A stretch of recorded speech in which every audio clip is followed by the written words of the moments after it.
think the others are making good progress? Hope it's all going smoothly. Oh, hey look! They made it back as well! Prince, Lama! How did it all go? All is well, thank you. Nefer and Yehoda had to stay at the curatorium to wrap things up, so they won't be joining us for now. I ran into Miss Anefa and Miss Aino on the way back. Their work is still in progress, so I suspect they won't be back for a while either. You seem rather cheerful today, Mr. Flintz. I certainly am. I achieved what I set out to do and came away with more than I bargained for.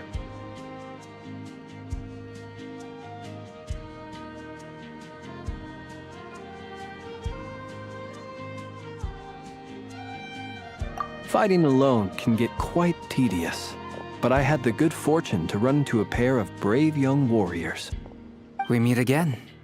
How have you been? Albedo! What are you doing here?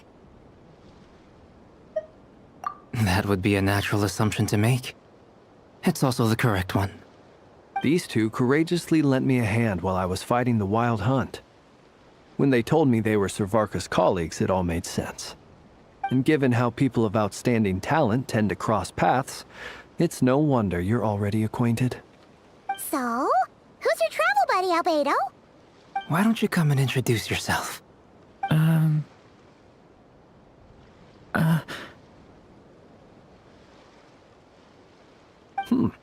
A gentleman of few words, I see. And a rather stern countenance. I presumed you were acquainted with him. Is that not the case? It's nice to meet you. Again. We've technically met before.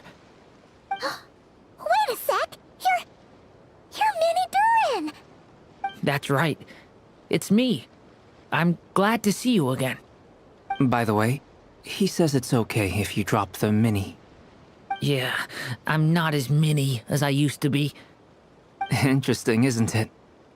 The first step towards blending into human society appears to be reflecting on whether one's name really reflects who they are. Wow! You look so different! In a good way, of course. It's great to see you looking so healthy. Thank you, Paimon. And although you're as mini as ever, I understand that diminutives don't always convey endearment.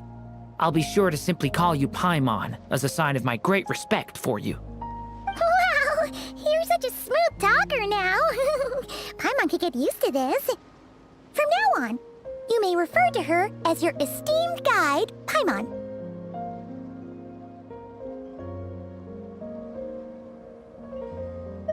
Personally, I think our little Paimon is the perfect size. When people call her Little Paimon, it's just because she's so adorable that they can't help themselves. If that's not a sign of endearment, what is?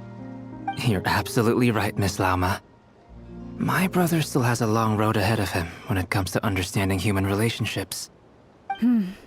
Anyway, speaking of long journeys, didn't Columbina, leave with you?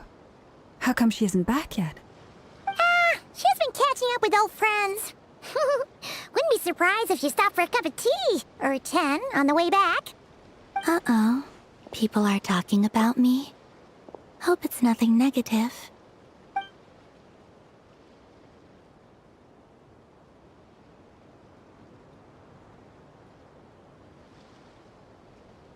Judging from your expressions, I'm guessing it all went well?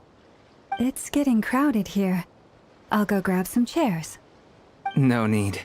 This is a job for an alchemist. I'll whip some up momentarily. Thank you for your hospitality, ladies and gentlemen, but I was merely escorting my friends back. I'll be meeting Sandrone shortly, as we still have some things to discuss. It's been a pleasure, everyone. But this is where I'll say goodbye. We really appreciate your help.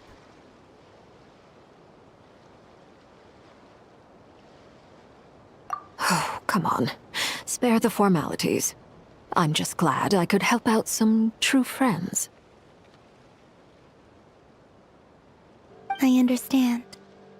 Well, bye for now,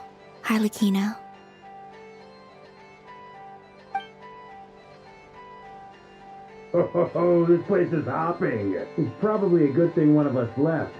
Otherwise, we might not fit all these people in. Are you saying we're about to run out of chairs? As a matter of fact, I am. Come on in and see for yourself.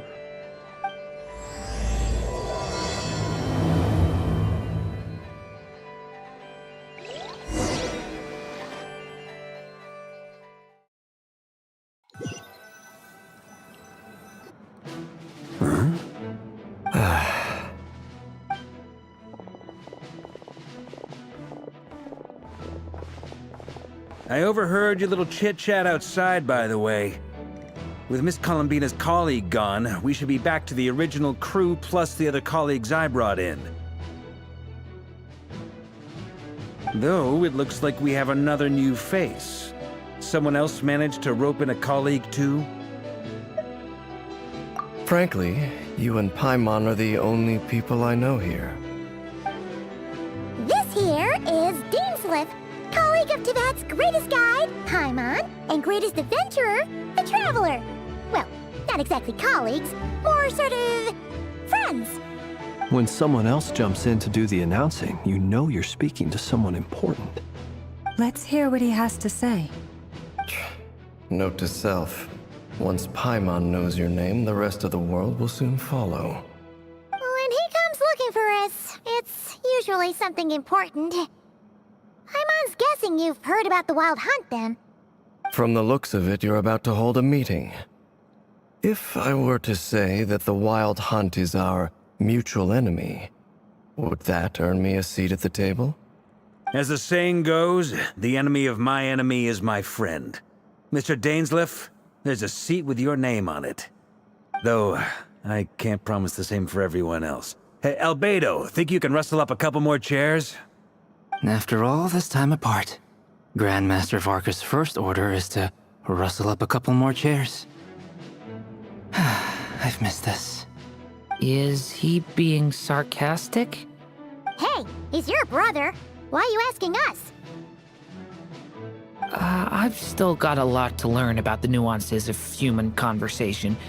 Trying to decipher Albedo's way of speaking has been like jumping in at the deep end. Oh, good point. Paimon gets you now. Don't sweat it. There are people who go their whole lives without getting the hang of it. You're ahead of the game already.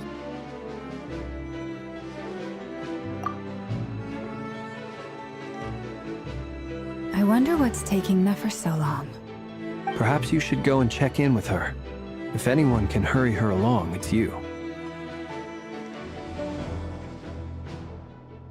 I just got back from the curatorium. Besides, aren't you curious to see what's taking her so long? Miss Nefer doesn't strike me as the type to share secrets. And since gathering intel is her specialty, I'm guessing she'd prefer to keep her methods confidential. Under such circumstances, would it not be tactless for me to impose? Oh, but it's fine for me to impose. What can I say? You have an unrivaled ability to garner people's affection, Miss Moonchanter. Besides, you have far more in common with her than I do. All right then. Impressive. She barely fought back at all. I admire your powers of persuasion, my friend. As I'm sure Miss Lauma will realize soon enough, the trick in life is to always pitch in with other people's responsibilities so that you can be selective with your own.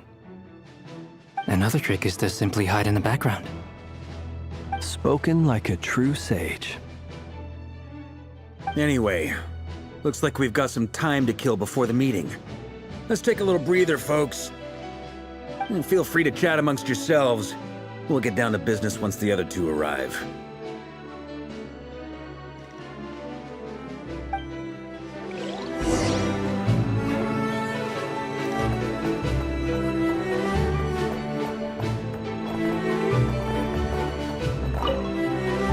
Truth be told, I can't remember the last time I was in a meeting with so many people. You're not alone there, my friend. The Lightkeepers also struggle to bring everyone together for a serious discussion. I don't doubt that. I've only ever met two Retniki, one being you, and the other being that young guy, Itlua. Itlua is a good apple. I'll give him that. He's kind, honest, and regularly delivers supplies to my lighthouse. A true ratnik to the core. In that sense, he puts me to shame. So you're what? A fake ratnik? That's what it sounds like you're saying. But I get the feeling that's not quite what you meant.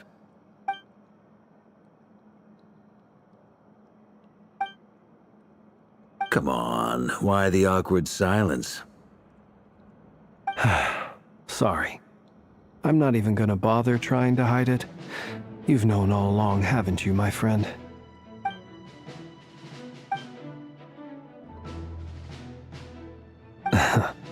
Now that was an awkward silence. Let's just keep this between ourselves. Probably best if Itlua doesn't know, huh? That goes without saying. Gotta be careful what you share with youngsters, after all. Anyone else in the know? Let me guess. The Traveler and Paimon? It's dangerous being too sharp for one's own good, you know. Then, in the name of the Animo Archon Barbados himself, I swear your secret's safe with me. When we went for drinks, you said that you and Barbados were practically best buds. In the light of that claim, do you really expect me to take your oath seriously? Of course. Just as long as you don't go spreading around the fact that I'm close with Barbados, all right? Fair enough, then. Nothing like a bit of mutual leverage to seal the bonds of friendship.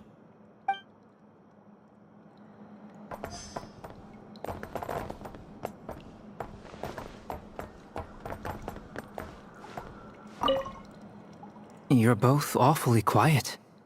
Why don't I start us off with an icebreaker? Much obliged. Have either of you ever had your portrait painted? If not, I'd be glad to help. That sounds like a lovely idea. You know how to paint, then? I dabble occasionally. He's an excellent painter. Tables, chairs, people, dragons, you name it. He'll paint it for you. I'm flattered. If I ever get the chance, I'd like to give it a try myself. I'll bear that in mind. Anyway, how about you, Durin? What sort of portrait would you prefer? Oh, I'd be fine with anything. Whatever style feels best to you. Very well. Then I'll play it by ear. You can replicate any style I want? I can try. If you show me a sample, I'll do my best to match it. Thank you. In that case, I'll dig up some reference material for you.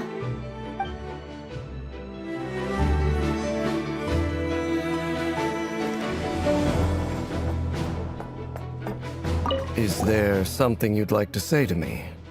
Yeah! For starters, why'd you just show up here without even giving us a heads up? If you think back to our previous interactions, you may recall that that's hardly out of character for me. You do have a point there. Oh yeah! You'll need to find somewhere to stay the night too, right? Want to tag along with us? You never know. We might get a group discount. Sure, let's do that. Great! Paimon will handle it! And in return, we can get Dainslift to be our very own personal bodyguard. If that's what you had in mind, you should have said so sooner. I'd be happy to help. Oh, okay then. Paimon was only kidding, but good to know. Anyway, since we're all here together, we might as well watch each other's backs. That's just what friends do, right? Indeed. Thank you.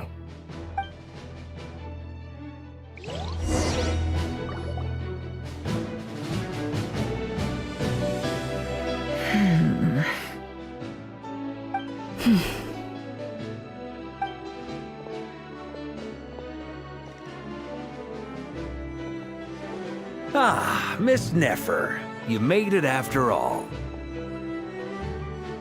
But what about Yehoda? I'm here to give you an update on how things are going on our end. Once this is over, I'll be heading straight back to continue my work. I left Yehoda back at the curatorium to watch over things while I'm gone. Huh. So much for just this once.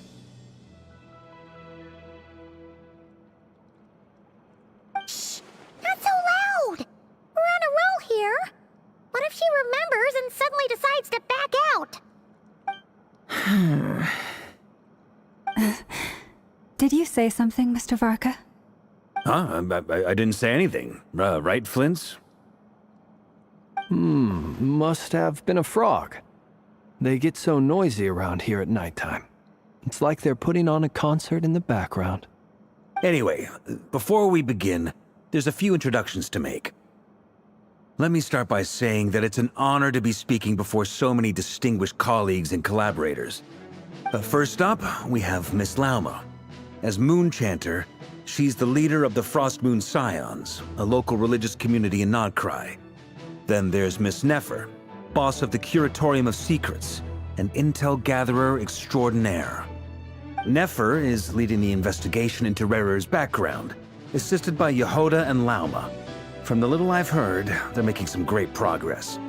Over here, we have Mr. Flint's, a ratnik and guardian of the abandoned lighthouse. In our last operation, he courageously distracted the Wild Hunt to buy time for the rest of us. For those of you who've never met, this is Mr. Albedo, a renowned alchemist and captain of the Knights of Favonius investigation team. By his side is a new face for us all, myself included, Mr. Durin, who has come to lend his aid. Next up, we have the Moon Maiden and former Fatui Harbinger, Miss Columbina. Then we have the Traveler, who's earned more titles than I could possibly hope to list out, so I'll spare you the rundown. And Paimon, the ultimate travel companion and quite possibly the best guide in all of Teyvat. Wow! That's a lot of people! Great turnout! Miss Nefer, it looks like you might have another job coming your way, so, congratulations on the booming business, I guess. You think I haven't got enough on my hands as it is? Who's looking for me now? That would be me, Miss Nefer. I have a commission for you. And you are? Who I am doesn't matter right now. What does matter is that I'd like you to gather more intelligence about the Recher of Solnari. Well, it's not as if we never take on anonymous commissions. But in your case, I'll have to decline. I'm gonna take a wild guess and say your job's probably more hassle than it's worth. Something about you seems like bad news. It's my eyes, isn't it? Conrian, I assume. And what's with the mask? Are you trying to hide your identity? In any case, the fact that you're even still alive raises an awful lot of questions for me. My name is Dainsleif. And yes, I am from Conria. As I'm sure you're aware, the Recher of Solnari's real name is Rerir. He was once an acquaintance of mine. Really? Then you must have been quite an influential figure yourself. You flatter me, but none of that matters anymore. My point was simply to clarify why I have asked Miss Nefer to investigate Rerir's background. So you're both from Conria, and it sounds like you used to be friends? What am I missing here? Surely you already know how he became one of the Five Sinners. I'll tell you everything I know. The history of Conria, the names and identities of the Five Sinners. I remember it all like it was yesterday. I have never spoken openly of this before. But the truth was exactly as people say. The Five Sinners were each driven by their own desires, and it was by playing upon these that the Abyss tempted them to their fall, tearing Conria apart in the process. The visionary, Vedafenir, who wished to foretell the future. The wise, Haroptatir, who sought limitless knowledge. Gold, Rhindaughter, who desired to create life. The foul, Surtologi, who pursued supreme strength. And last, but not least, Recher of Solnari, Rerir, Ravager of the Moon. Of the five, Rerir is the only one who remains a mystery to me. He never harbored grand ambitions. So what changed in the space of a single night? How did he come to fall like the others? In other words, you're saying that his change came as a shock to you, and you have no idea what actually happened? That's right.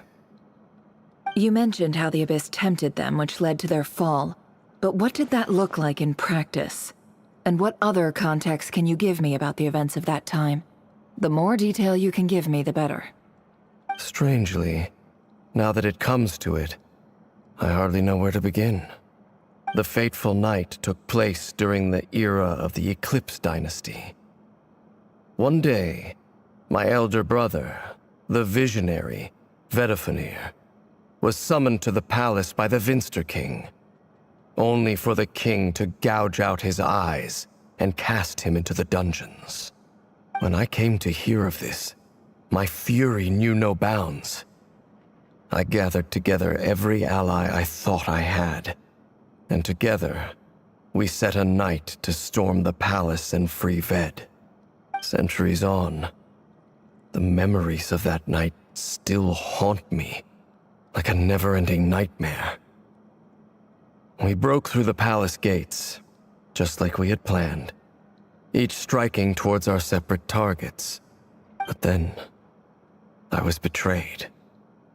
Even Vedifenir, the very person I had come to rescue, abandoned me and partook of the Abyss's power. So, it's personal after all. Then tell me, Mr. Dainsleif, what price are you willing to pay? You, of all people, must know that nothing comes for free. I cannot say what price would be worthy of such a commission. But know this. Rerir was not always a madman. Believe it or not, there was a time when he was just an ordinary man, working for the Conrian Intelligence Service. Uncovering the truth of Rerir's past is the only way to unravel this mystery. But before you decide if you will accept my commission, I will tell you more about him. Enough, I hope, to help you plan your next move. Sounds pretty good to me.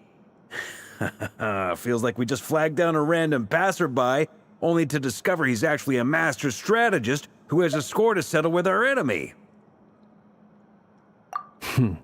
Can I borrow your halo? It could be useful in the lighthouse. Hey, enough with the wisecracks! Besides, isn't that lamp of yours bright enough already? Relax. It was meant to be a compliment. If that was a little over the top for your liking, I'll make sure to tone it down next time. I'll give your proposal some serious thought, Mr. Dainsleif. Let's speak in private once the meeting is over. Before that, there's a few things I'd like to share.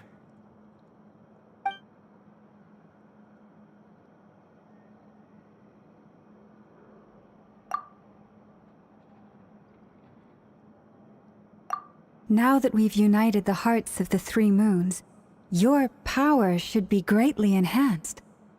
But it seems like that hasn't happened yet? I believe it will take a little longer.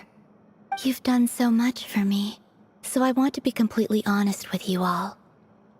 Even though I'm doing a lot better now, the truth is, my recovery will likely be an ongoing process.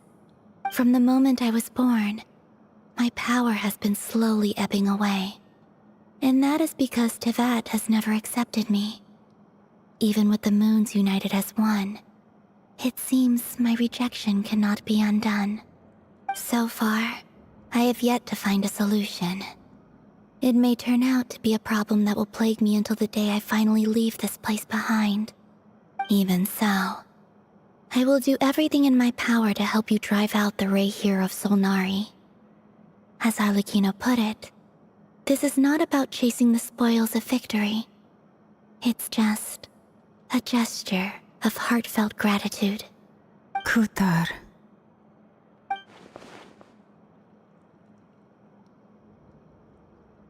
Defeating the Ray here of Solnari will be no easy task. While my strength slowly recovers, we'll also need to gather more intel. Naturally. We should take all the help we can get if we hope to defeat him. We've considered several viable plans now, but our choice hinges on the answers to a few key questions. Is it even possible to kill Rerir? What experiences shaped the person or monster he became? And what's he really after? Given Albedo's expertise in alchemy, I think we should leave him to try and answer the first of these questions. Understood. As for the other two, I'm afraid we'll have to count on you again, Miss Nefer. Believe me when I say it's not my wish to burden you. But right now, relying on your skills is our only option. So you're placing all your hopes on me, huh? We can't thank you enough for agreeing to help us. Honestly, I can hardly believe how lucky we are. You sure have a talent for changing your tune, Miss Moonchanter. Timid like Yehoda one moment, then flinches insincere flattery the next. Ladies, please. I must object to your portrayal of me. That's all. Feel free to keep bickering. Just pretend I'm not here. I almost don't want to leave this room. I'm curious to see how this plays out. I have faith in you, Miss Nefer. Something tells me you'll stand by us until the very end. Oh? And what makes you so sure of that? What if I suddenly decide that my compensation is insufficient? This isn't about the money. I can sense that you've got a deep-seated distaste for Rerir. And knowing you, that alone is motive enough. Look at them getting along so well. Like two peas in a pod. And I'm the one they accuse of insincere flattery. There is no justice. Miss Lauma, you have to understand something. Unlike you, I don't actually enjoy having everyone's hopes on my shoulders. Is that right? Well, maybe the fact that I'm willing to put my hopes in other people says more about me than you. But the fact is, I also trust you. And that's because I know that you're someone we can count on. Anyway, we've got our plan, so let's get moving. Mr. Dainsleif, let's talk. And Traveler, once we're finished, if you've nothing else planned, I'd like you to come with me. This whole experience is teaching me a lot. For instance, I now know that when other issues come up in the future, I'll have far more luck getting Lauma to convince Miss Nefer than trying to do it myself. Hate to say it, friend, but that's one of the funniest things I've heard in a while. Why? You think I've got it wrong? Quite the opposite. But what makes it so hilarious is how long it's taken you to realize.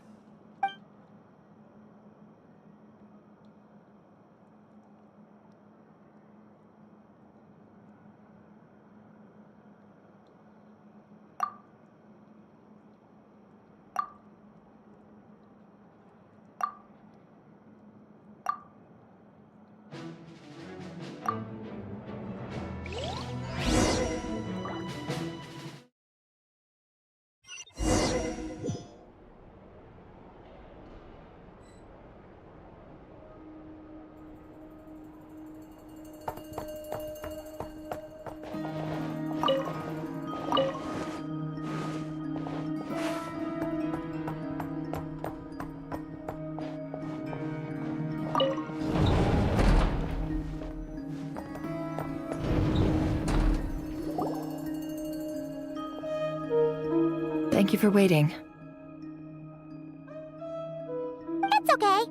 We actually used the time to help Dainsleif get a room at the hotel. That's very considerate of you. Now, I trust you share my curiosity about Rerir's past, and you seem fairly familiar with Mr. Dainsleif already. We spoke at some length after the meeting. He was the one who suggested I should invite you to join this operation. He feels confident that these secrets will be safe with you. Dane has a lot of faith in us, that's for sure.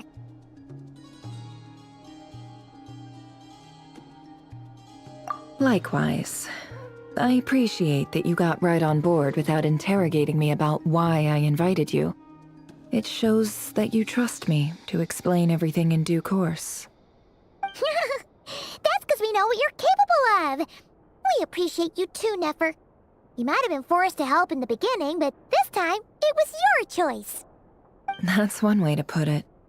Another is this, that once a decision's been made, it's set in stone. After that, my only goal is to see it through. Alright, so here's how it is. I'm going to access Rerir's thoughts again using my confidential method. Now, I'm sure you've seen things like this before on your travels, so you're surely well aware of how dangerous it can be. The reason I've gathered you all here is to ensure my safety during the proceedings. I plan for us to enter the fragment of his consciousness together, and once inside, I will focus on searching for information. Think of this as a diving expedition into someone's brain.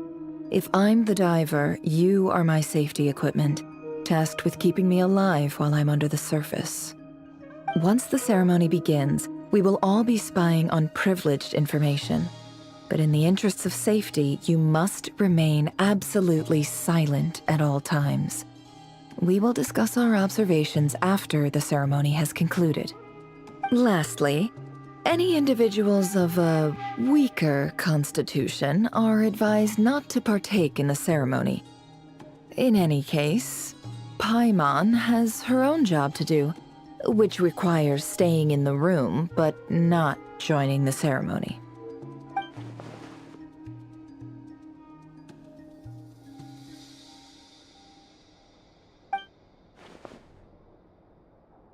Well, good luck, everyone! Sounds like all Paimon can do is cross her fingers and root for you guys. There's a little more to it than that. I was being serious when I said you have a job to do. While the rest of us are inside Rerir's mind, it's imperative that we have a team member on the outside.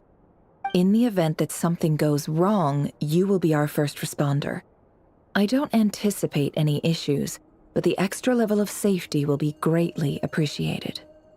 I second that. This is a dangerous operation here, and you're our whole rescue team. That's pretty much the most important job in the crew. So, Paimon's like the lifeguard? Yeah, that makes sense. All right, got it. Good. Please, take a seat. We'll get started momentarily.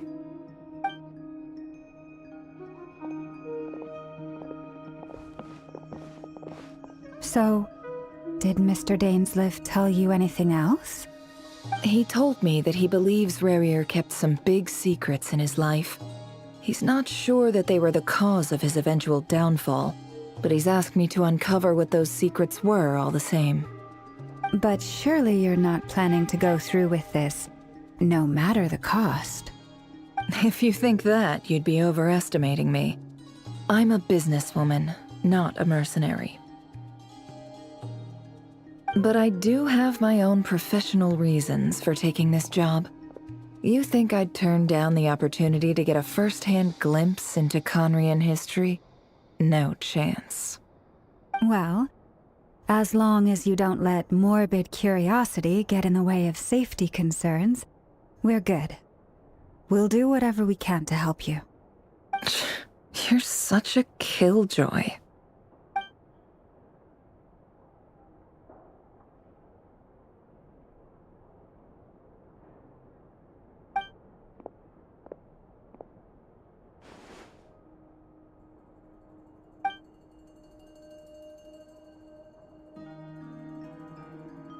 All right, I'm good to go. All set over here, too.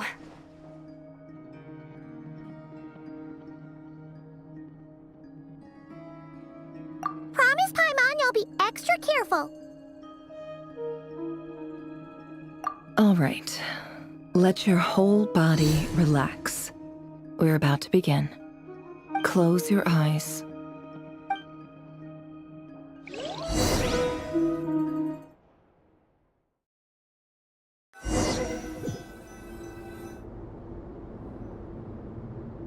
Phew. Could this be his office?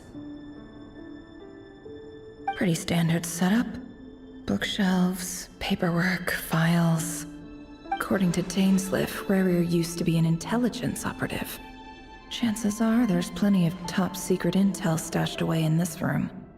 Is this where you keep your secrets, Rarier? Can't say I'm not looking forward to this.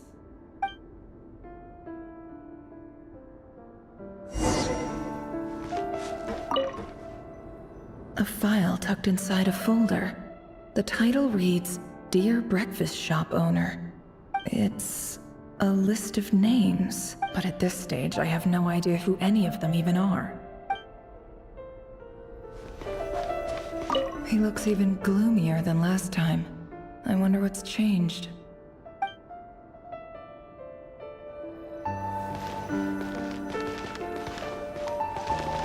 He looks even gloomier than last...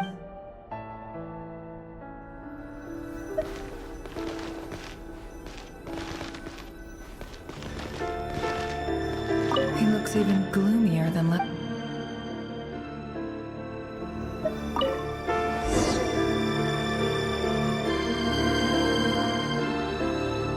Today's files are in. Time to wade through them just like usual.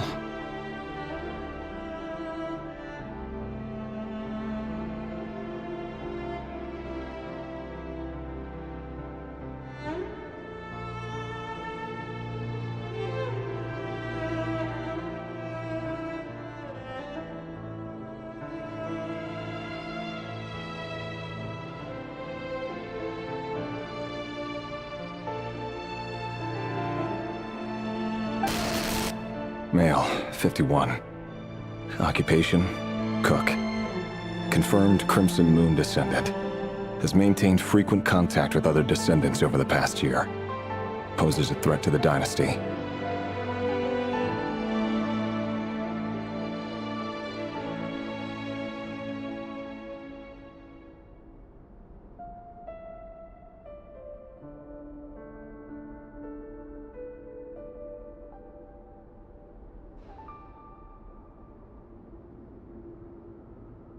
Neutralized.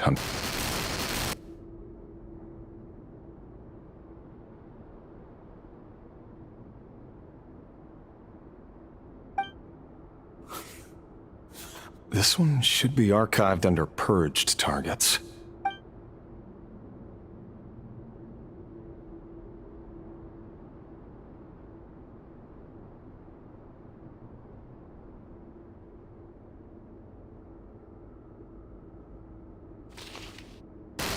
Female, 23. Occupation, office clerk. Confirmed Crimson Moon descendant. Has maintained frequent contact with other descendants over the past year. Poses a threat to the dynasty. Neutralized.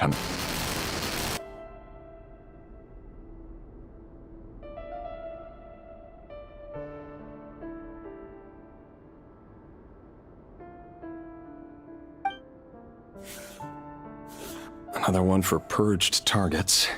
Sounds like she was that other man's daughter. Never mind. What's it got to do with me?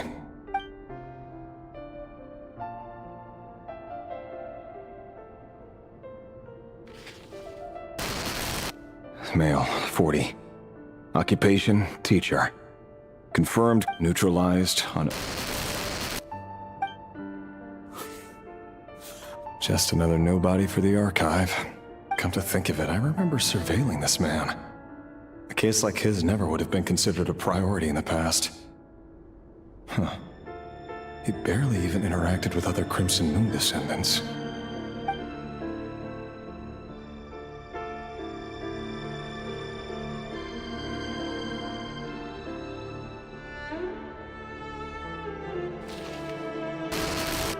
Female, 16. Occupation, none. Orphan and confirmed Crimson Moon descendant. Has been observed making contact with other descendants during the past year. Poses a threat to the dynasty. Neutralized on...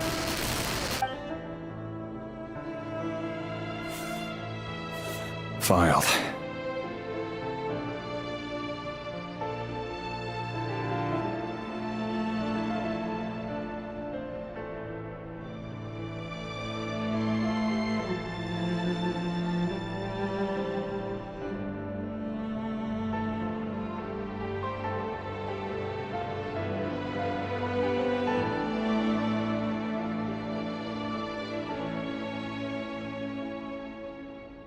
I have no recollection of this girl. None whatsoever. She doesn't seem to be anyone important, but then again, how many of them really are?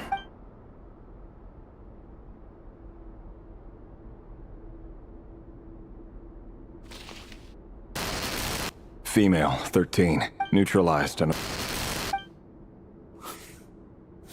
Filed.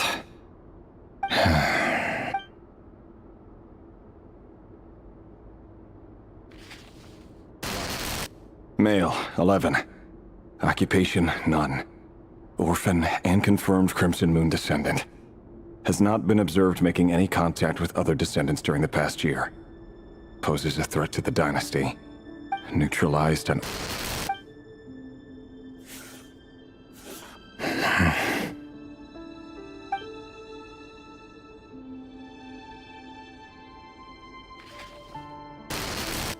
Male. 6. Occupation, none. Orphan and confirmed Crimson Moon descendant. Poses a threat to the dynasty.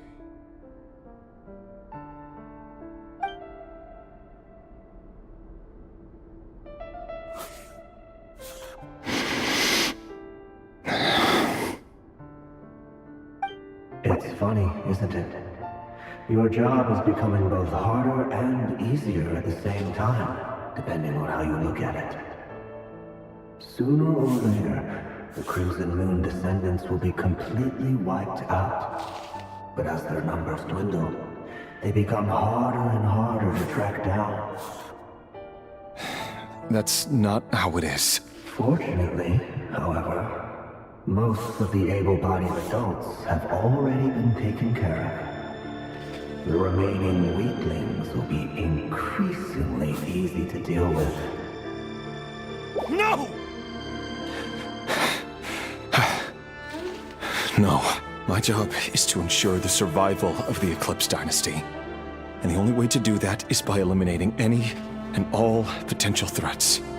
It's a perfectly legitimate line of work. Every single one of my colleagues can attest to my fairness. And if my friends were aware of the facts, I know they'd back me up too. Assuming, of course, that they were aware of all the facts.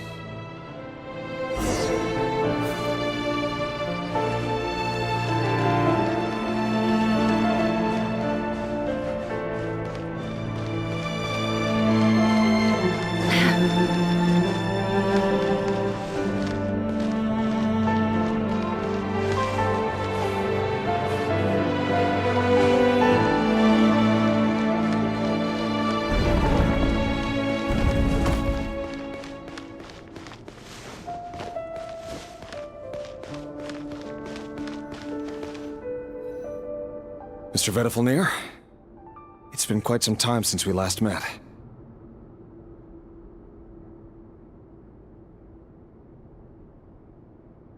Rerir, I trust you're here because you have something important to discuss. Forgive me. I wasn't tuning out, it's just, I noticed you didn't even phrase that as a question. As if you knew I was coming. Tell me, does someone in your position ever feel the need to ask questions at all? It is indeed within my power to foresee certain things.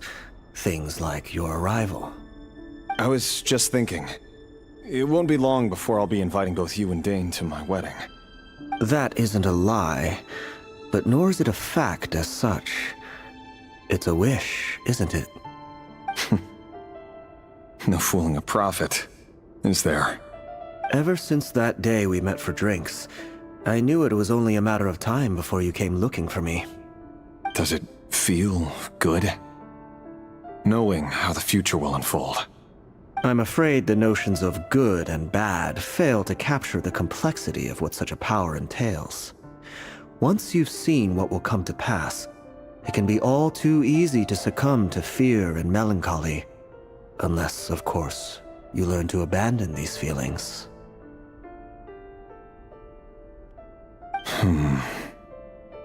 You fear my silence, and long to hear the words I left unspoken that day. That's right. You must have noticed my reluctance to broach the subject. And the reason is simple. Because the truth could never have lived up to your hopes. For both our sakes, such words are better left unsaid. The burden of prophecy was never meant for your shoulders. So who exactly do you deem worthy to hear your prophecies? None but our exalted king? Or rather, our king as he once was. You're closer to His Majesty than I am. You must know better than anyone how much he's changed. You say that as though it is to my benefit. Yet precisely because of that, I dare not speak rashly. A king can turn out to be the most virtuous of rulers, or a tyrant more terrible than the most vicious of dragons. You are so wise and far-sighted, yet still you would have me live in fear of the unknown? You make a fair point. Especially given my silence alone was all it took to send you spiraling downwards. Very well then. Let me offer you some advice. And I say this not as a prophet or a visionary, but simply as the brother of your friend. For many reasons, there is very little chance of your marriage ending in happiness. If happiness is what you seek, you should find another fiancé.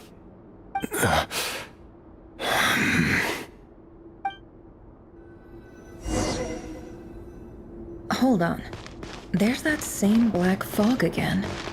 Could this memory belong to Thelindis? Guess I bet. Wait. Hear me out. This time we finally got a clear look at his face and learned his true identity. His name is Rayrir, and he claims to be one of the king's guards. What did you say? A cruel irony, isn't it? The man you're set to marry leads a double life as a brutal executioner. Why are you telling me all of this now? Simple. It's because I want you to kill him. You are the only person he would never suspect. No, absolutely not. I would never dream of doing such a despicable thing. So you'll just stand by and watch him slaughter us to the last? Do not forget that the blood of the Crimson Moon flows in your veins too. The blood of the Crimson Moon? What does that matter now? The dynasty has long been dead and gone. You think that alone is reason enough for me to throw away everything I have? Why wouldn't it be? You two were once a child of the Crimson Moon, just like me. Don't tell me you've never felt so much as a flicker of fury for the way we were trampled into the dust. As long as you promise to abandon this pipe dream of restoring your dynasty, I can try to persuade him. Or have him persuade the Vinster King. Persuade the Vinster King? Do you even know why he's so obsessed with hunting us down? Why he keeps trying to force us to hand over our secrets over and over again? Or why we refuse to give up on restoring the dynasty? The Vinster King. A blind fool. His eyes clouded by powers from beyond this world. A petty little man with a miser's heart. And he dares to sit upon the throne? Mark my words. Sooner or later, Conria will fall. And it will be his doing. If you can't bring yourself to do it, so be it. Just you watch. It won't be long before calamity descends upon us all. The Rayrir of Solnari. That really is quite a secret you've been keeping from me, Rayrir. But who am I to talk? Am I really any better? I've kept my own past a secret this whole time too. Love should be built on honesty. But ours was born from lies. And yet, is it really so wrong to hide things that would only make life harder? If we don't cover up the parts that no one else should see, how can we go on pretending to be normal? Vedifulnir must have known all this. And that's why he made his prophecy. In the end, nothing stays hidden forever.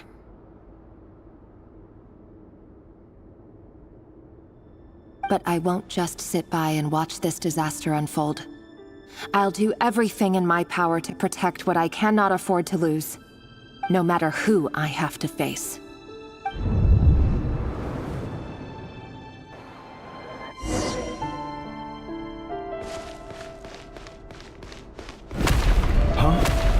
Was that Rerir who just walked past the window? Doesn't it give you the chills that he still takes the same road to work every day, as if nothing ever happened? Those people at the deli. Enough already. They're clearly pretty taken by their own disguises, so just smile and play along.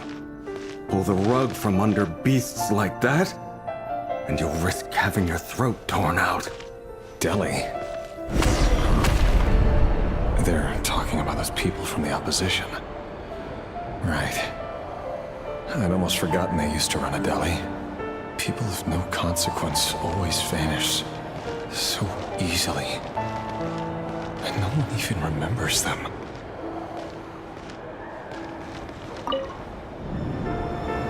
But surely you can see he's not the man he pretends to be!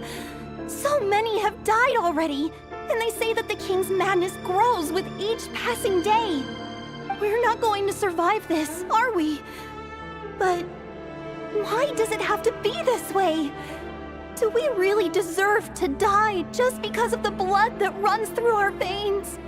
Felindis, are you even listening? Sorry, Freether. My mind was off wandering. I heard you, though. You're talking about what Rerir said. He's just following the king's orders. He's a secret agent, and it's his job to hunt down rebels and dissidents. By the time you first met him, he'd already taken lives. Maybe he was using you from the very beginning. No. Rerir has no idea I have anything to do with the Crimson Moon. My family are only distant relatives of the main lineage, and besides, my eyes are perfectly ordinary. Truth be told, apart from my teacher, pretty much no one knows I have any connection to any of it. It's been a long time since my family severed ties. But as Orlog said, who could possibly talk sense into that raving lunatic of a king? No one. I'll work something out. Trust me, I'm with you all. But for now, you need to keep yourselves hidden. Don't let anyone find you, anyone at all. Don't forget that Rerir is an Eclipse operative. You need to be extra careful when he's around. And when I am too. For now, don't come looking for me. And if anything happens to me, just act like we've never met. If even you can't escape this, what hope do the rest of us have? But after all this time together, surely he wouldn't lay a hand on you. I won't speak in his defense, nor can I give you a clear answer to that question. But I'll do everything I can to put an end to this. Here, hold on to this. If an opportunity to escape presents itself, take it. You'll be glad you took some spare change. You call that change? But what about you? I've got a job, and there's still money coming in. But you can't go anywhere right now. Please think about yourself for once.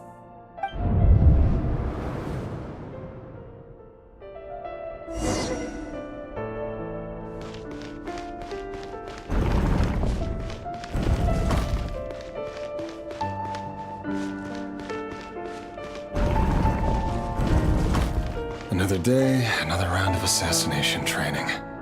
The training ground is just beyond this hidden passageway.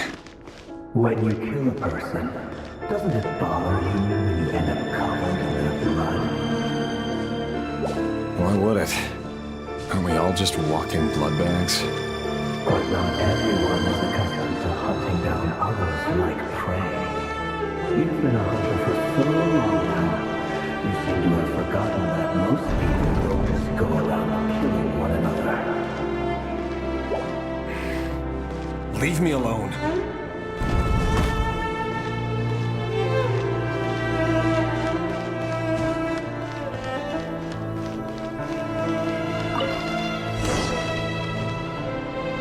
Make sure you have a firm grip on the handle.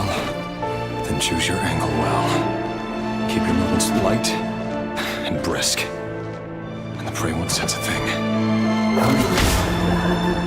I'll bet no one's ever died a quiet death at your hands. I work clean. No traces.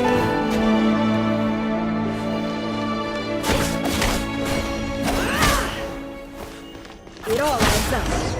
That doesn't make it open above board. The king just happens to need you right now. What if someday he doesn't? That won't happen. Okay. Ever since he fell into the spell of that power, in the beginning, he only had you take out a handful of it. The ones I've dealt with have always been guilty. And I've carried out my work flawlessly.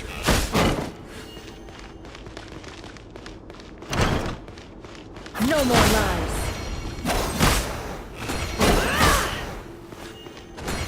I can't hide the truth.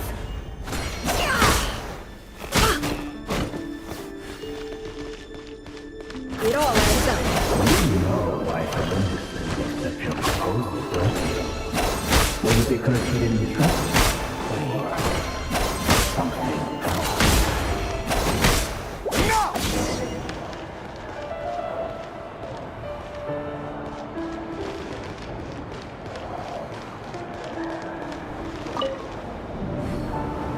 Delindis, do you still remember Orlog? Orlog. The boy who was pretending to sell flowers. You spoke for quite a while, didn't you? Yes, we did. What about him? He was arrested 2 days ago. Chances are he's already dead. He... I just don't get it! After everything he's done, why do you still stand by him? Or does it mean nothing to you that people keep dying? No, that's not... Just hear me out. I need to go now, Thelindis. They're looking for us. You take care too. If you ever need a place to hide, come find us.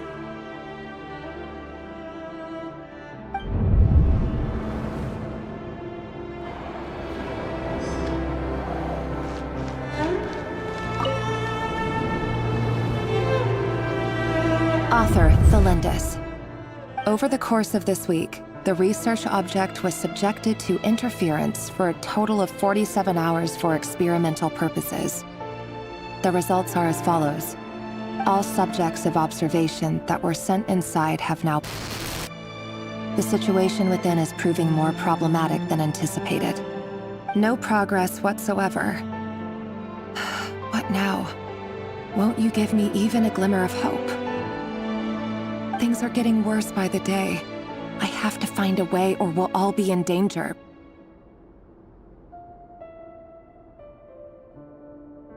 But I...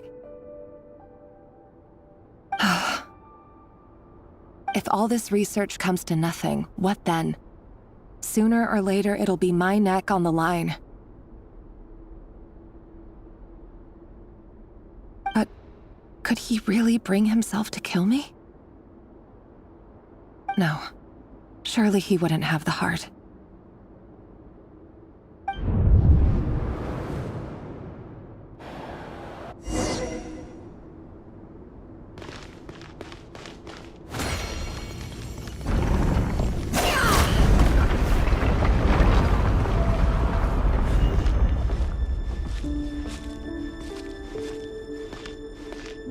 Why won't you just let us go?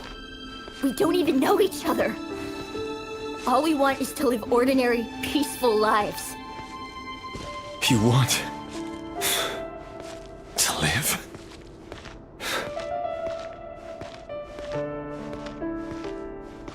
Yes. I just want to go on living. Is that really such an unforgivable crime?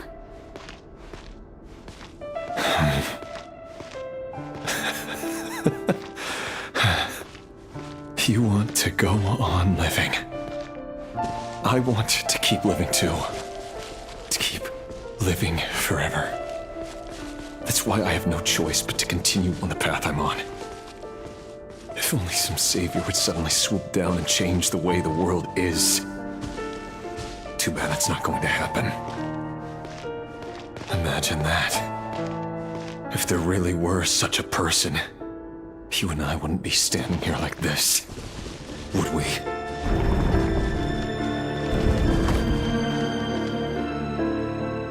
Today's files are in.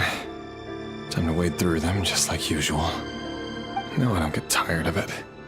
It's my job. And not only am I lucky to have it, I'm good at it too.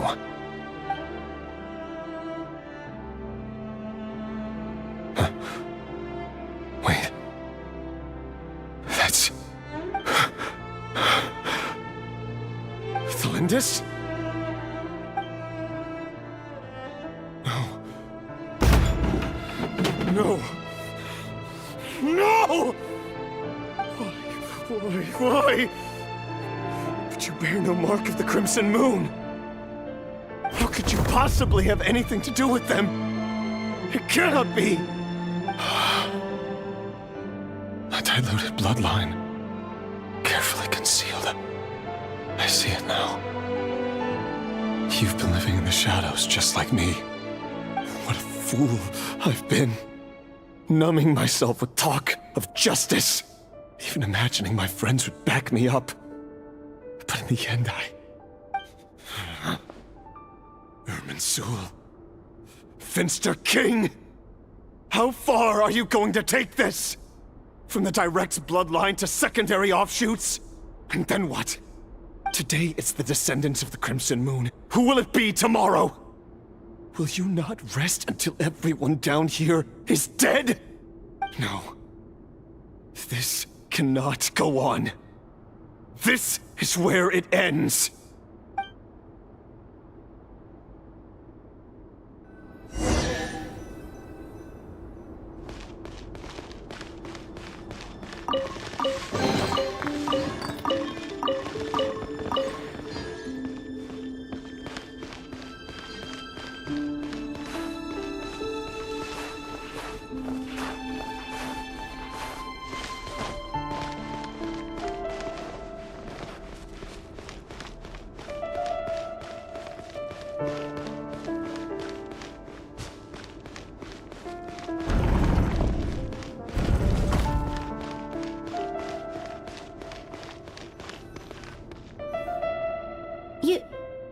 You're really letting me go?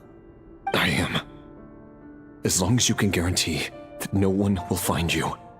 Don't worry, I'll be extra careful. No one will know I was here. But... what about you? Me? If you let me go, you won't be able to complete your mission, will you? Good point. In that case, maybe you should stay. No, please! I just want to see the outside world again. To... Go on living? Yes. I know you're a man of your word. So please, just let me go. If I let you leave, what will become of me? Just kidding. Go, now. But remember, don't let anyone know you were caught. We'll be seeing each other again very soon if you do.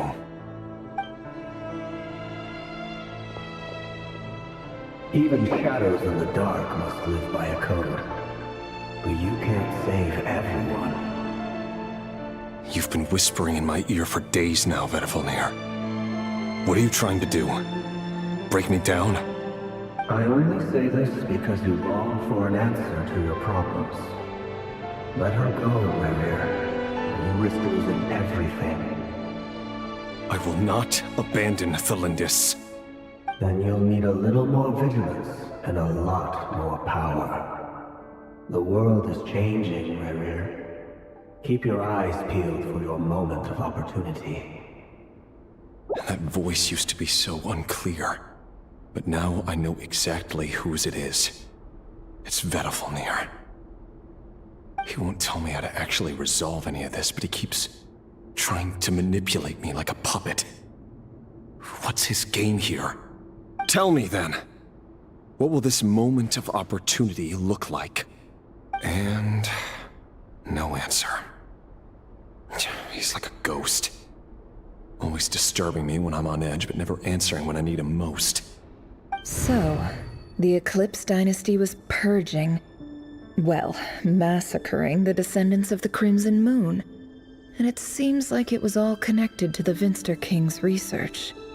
The King's obsession with abyssal power left the future of Conria hanging in the balance. No wonder every aspect of Rerir's life was so unstable. And it looks like this Thelindis, Rerir's would-be fiancée, herself belonged to a sub-branch of the Crimson Moon Dynasty's descendants. It almost defies belief that a couple like them could hide the truth from each other for so long. If the Vinster King hadn't intervened in such a drastic way, they might have gone on deceiving each other for the rest of their lives. And why does Vedalfnir, Daneslif's older brother, keep talking in Rerir's head? This guy kept more secrets than I ever imagined. The human mind is like a vast desert of shifting sands. When you follow the flow of someone's memories, you only ever see the parts they're willing to let surface. Time for something a bit more creative. We've been inside Rerir's mind this whole time, building up a picture of his psyche. There's already enough clues on the board to start reading between the lines and mapping out the rest. Now, we can finally begin to put the pieces together. Sure, it'll only be a reconstruction, part simulation, part reasoning, but it's usually pretty accurate. Once we've built up a cognitive profile, we just need to cross-check the logic behind his actions. And then we'll be able to take a sneak peek at whatever it is that Rerir has really been hiding.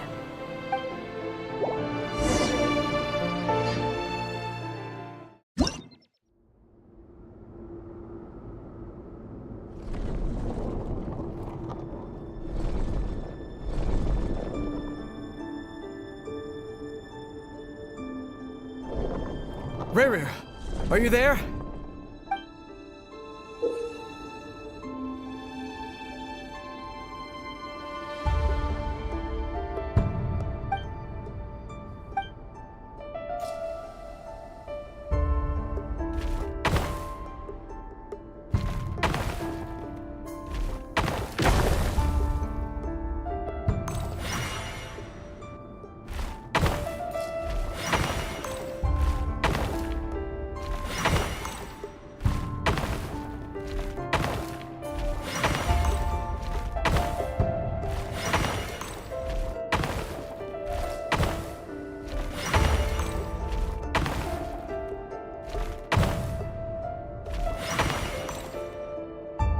Hey, Rerir! Come out, it's urgent! Dane? What's wrong? Quick, come with me. I'll explain everything once we've met up with the others. Okay, I'll come. But Thelindis is still over at the Universitas. I'll need to leave her a note. All right then, but make it quick. I've never seen Dane so worked up before. Whatever this is, it must be big trouble.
Well, this is a nice change, meeting you all at this hour. When men and women of ambition can speak face to face in broad daylight, I say that's a big step forward for our dear Conria. Don't be ridiculous. We do not fear the day. Why would we seek refuge in the night? You might ask your blade that same question. I'm told it prefers the cover of darkness. The word on the street is that Sir Elegy only strikes when he has an unfair advantage. But that is patently false. I see you're missing an arm and a leg. Surely only a fair fight could explain that. If this is your way of offering me replacement limbs, believe me, I'll take them. Oh, we can certainly discuss that. With bioalchemy, anything is possible. Assuming I have your full support in my research. Lunatic.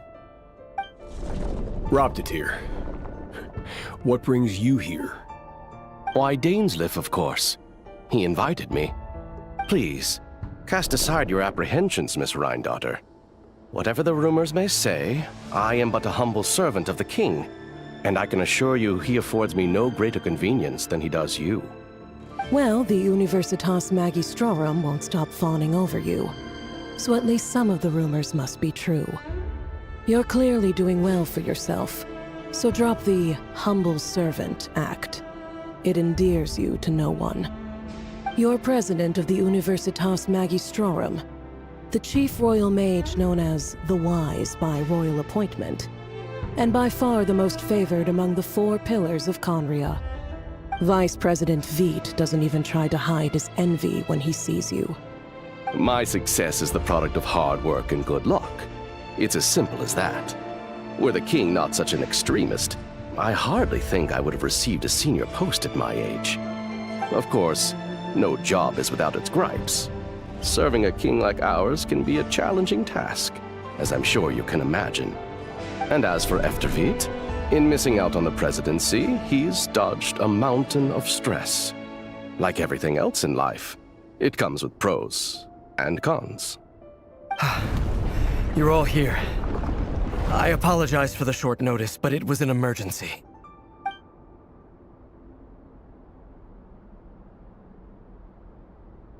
You must be Rerir.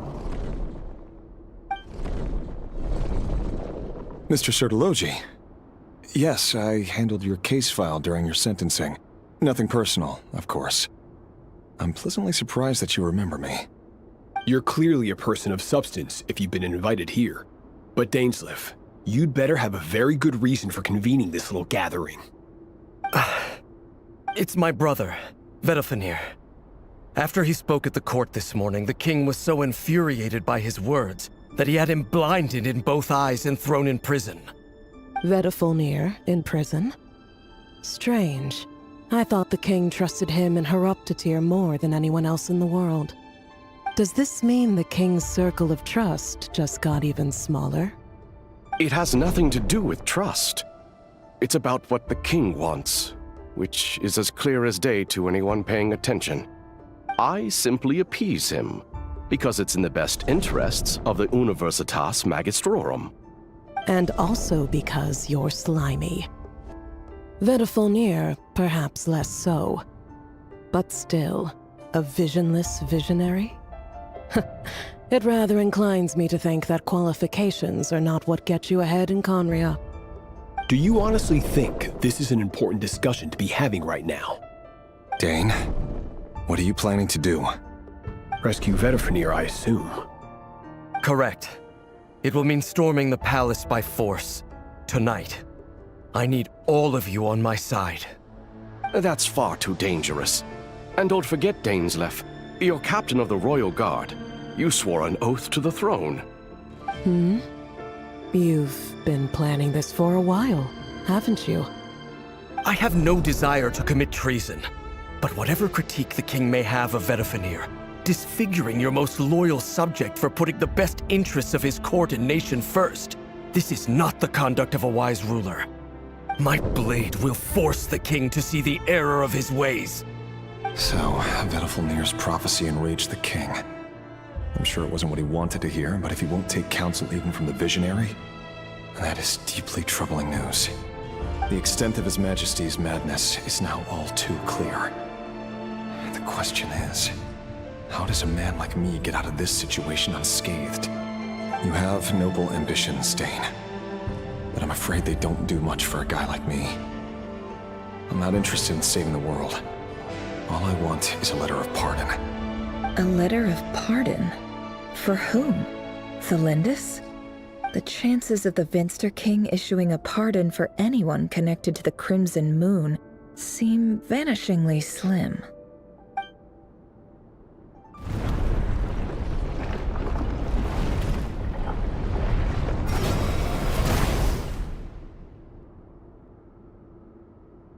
This black fog over the board must have some connection to Thelindis. But why is it taking this form? Does it have something to do with Rarir's past? Another mystery I'll need to unravel.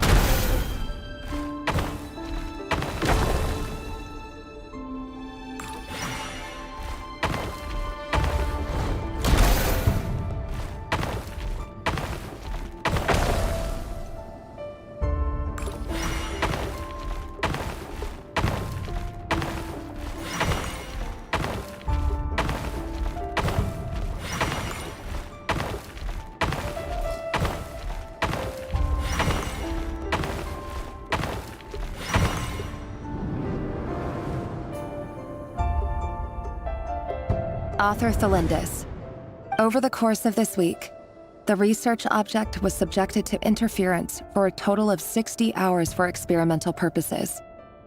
The results are as follows. Research dating back to the Crimson Moon dynasty has established 2 points regarding moon marrow. Firstly, its origins have something to do with a god's power. Secondly, it serves as a portal to an as-yet indeterminate location. Moon marrow can thus be defined as a spatial gateway. However, there are a number of hurdles to overcome before we can answer the question of where it leads to. To start with, opening the gateway requires a specific power source, which the relevant literature indicates. An enormous amount of power is then required to keep the gate open. Currently, the total power output of our instruments remains in the single digits. To make matters worse, I am now the only staff member remaining in the Moon Marrow lab.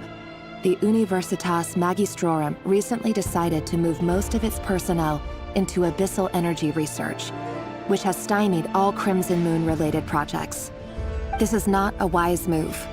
I have always maintained that placing all our hopes in a single source of power is risky, especially one as poorly understood as this. As well as making ourselves overly reliant on a single resource, we are neglecting other promising technologies. I apologize if this comes across as disrespectful.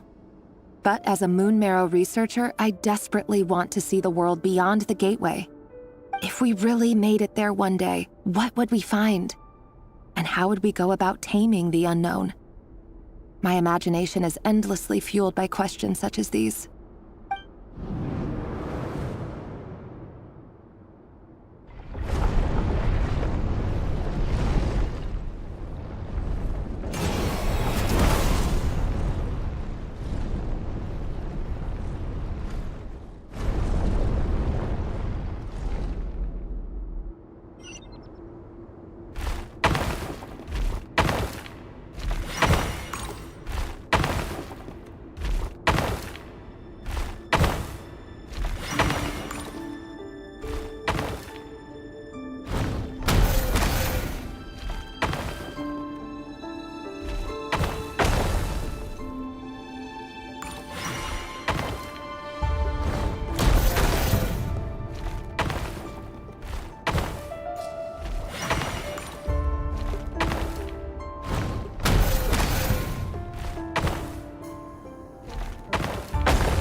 This is for you.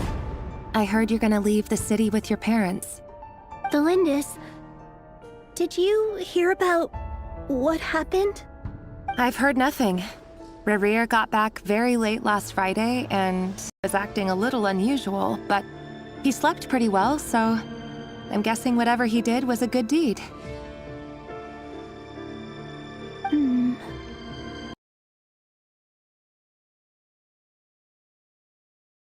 And I don't know what he did. And this conversation never happened. You understand? What if he finds out that you pried into his secrets? Don't be silly. I don't know what secrets he does or doesn't have. All I know is he's just a normal guy who happens to run some errands for the king. Are you scared of him? I don't know. The Rerir I know doesn't match the person you all describe. Logically, I should be scared of him. And yet, I don't want to lose him. But enough about that. You should get going, and be careful with the package I gave you. Keep it secret. Keep it safe. What's in it? A piece of the moon. All you need to know is that as long as you keep it safe, then in the future, everyone will be able to see a red moon. A red moon? You mean our moon? That's right. Our moon. Promise me you'll look after it. I promise, Delindis. The Crimson Moon bloodline will never die out. Its light, the color of blood, will become like a fire that flows in our veins, no matter how long it takes.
Everyone, and stick to the plan.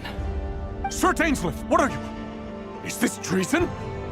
You know what happens to those who betray the throne. Please, don't do this! It is the king himself who has betrayed the throne. He has betrayed all of Conria. If you have any love left for justice in your heart, you should join me. It's showtime. Dane and his group will handle the troops in the palace. Then Hraptatir and Rheindotter will disarm the security measures. My job is to enter the prison and rescue Vedifalnir. Stay safe. Wish me luck. Look after my brother. Draw your blade. It is time for justice to prevail.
And the smell is abominable. Clearly, the king doesn't allow his prisoners a single shred of dignity. This is dire. Found you. Hello, Mr. Vedafulnir. It's you. Surprised? Oh, wait. I guess surprise isn't an emotion that prophets feel very often. I certainly felt some surprise in the moment when I was blinded. Surprise at the king's sheer ignorance. Surprise at just how unfairly this world responds to words of earnest remonstration. I'm curious. What did you prophesize this time? It wasn't a prophecy. It was a word of warning.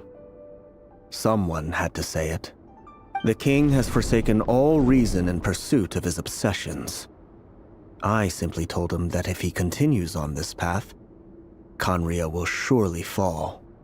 But he didn't listen. Worse still, he stabbed you in both eyes and locked you away. Dane asked for my help. The court is in complete chaos now, but I'm sure you predicted that. Everything is transpiring as I foresaw, yet I am powerless to change it. Fate is an immutable force. I can but lament as the inevitable unfolds. I do wonder whether giving a man the power to see the future does nothing more for him than slowly crush his spirit. Forgive my curtness, Vedafulnir, but the king did not suddenly turn on you today. His suspicions have been brewing for a long time. You can't have wisdom beyond the reach of your fellow man without attracting his fear and suspicion. There are things the king does not want to see. So, he doesn't want you having visions of them either. He blinded you because he thought this would make the visions stop. He wasn't entirely wrong. I did indeed lose my power to see the future.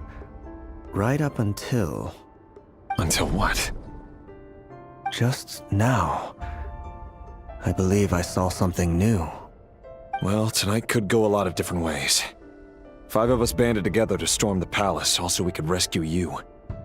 This will go down as the most tumultuous day in Khaenri'ah history.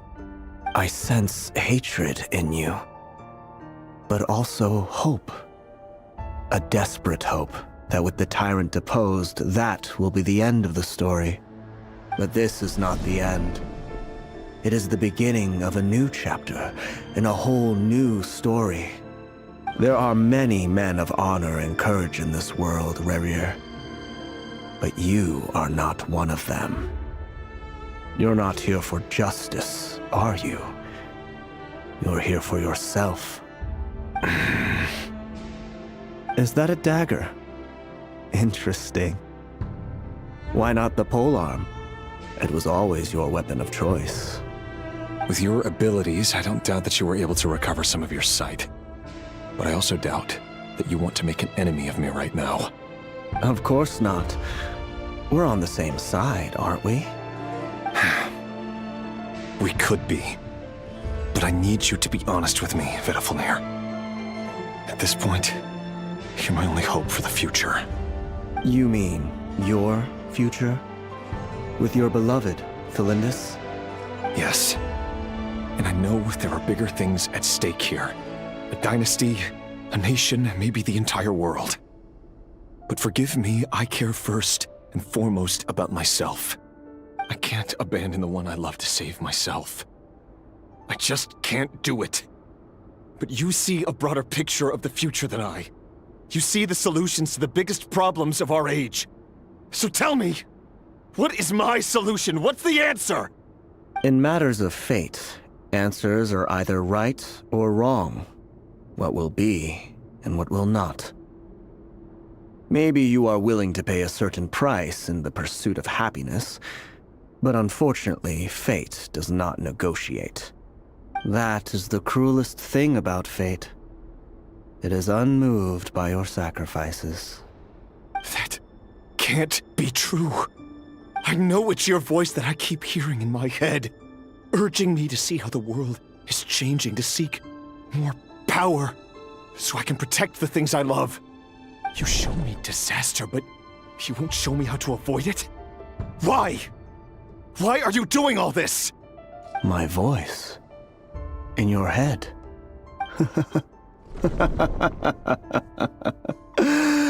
So, you hear it too. The voice that steals your mind, gains your trust, and drives you crazy. It turns out that we are not so different, you and I. Vedafilnir just broke into the strangest smile I've ever seen in my life, as if he'd discovered some monumental secret. But then he suddenly switched to looking extremely weary. Very well then. My advice to you is as follows. You must persevere. Whatever trials and tribulations you may face, be steadfast in the belief that they are your path to the future. For as long as you live, your story with Thelindis shall not come to an end. That is the only chance you have of fighting back against fate. It is up to you whether you believe my words. Regardless, that is all I will say on the matter. I have no right to intervene any further. I will hold you to your word. Thank you for setting me free. In return, I will tell you one more thing that you cannot afford to ignore. Just then, a strange wave of energy rippled through the city. We had no idea what it could mean. If I were you, I would head to the Universitas Magistrorum. The Universitas? Oh no! I'm sure we'll be seeing each other again very soon, Rerir. Whatever Vedafilnir said, I didn't catch it. I didn't even help him out of the prison.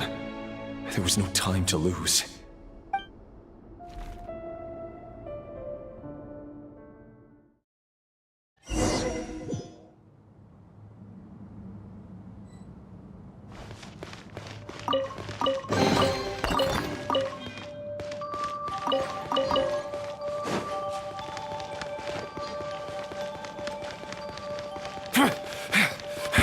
Monsters? Is this Rheindarter's doing? By the Universitas Magistrorum. Out of my way! Blaze Bear!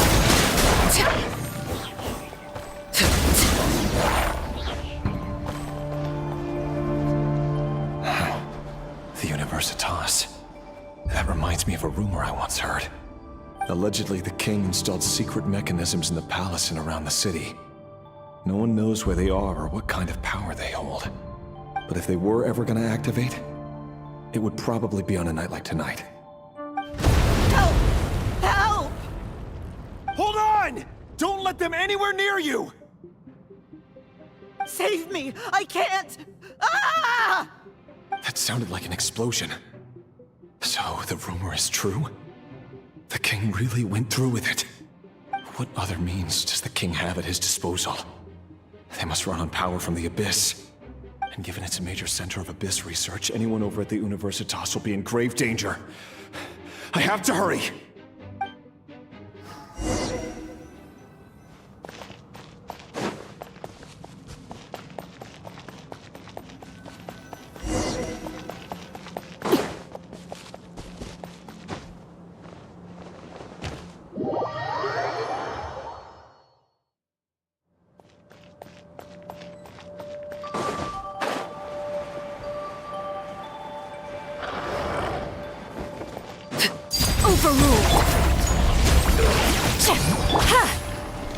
One with nature.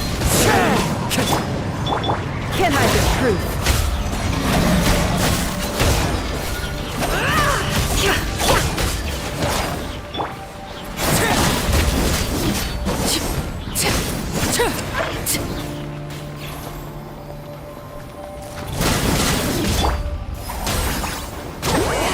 Suffer the wrath of Eastling! I'm going in! Into the wind. Laid bare.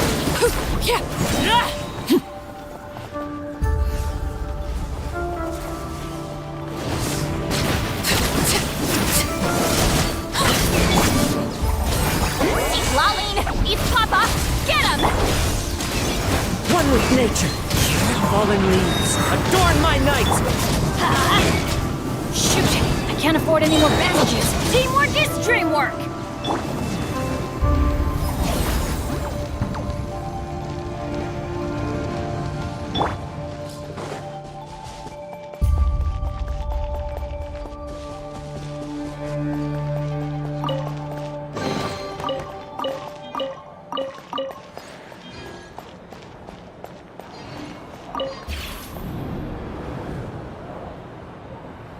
Monsters.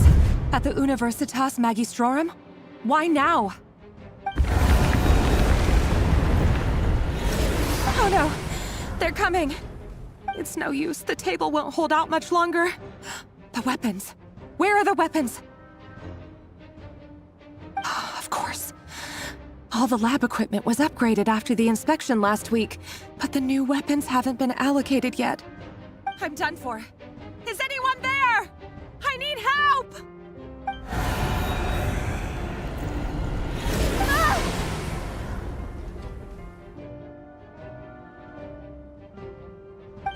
Stay back! Please stay back! Please!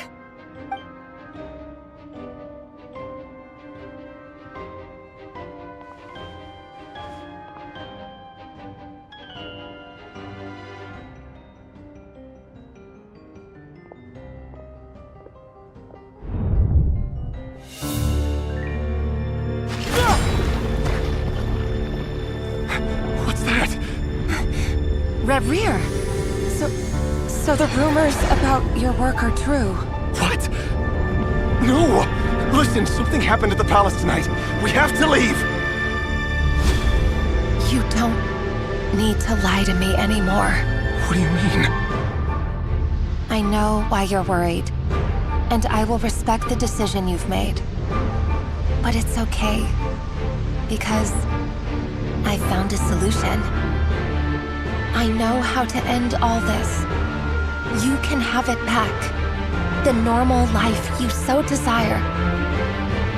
But until then, I'm afraid our wedding will have to wait. Celindus? No, don't do it! Celindus! Celindus!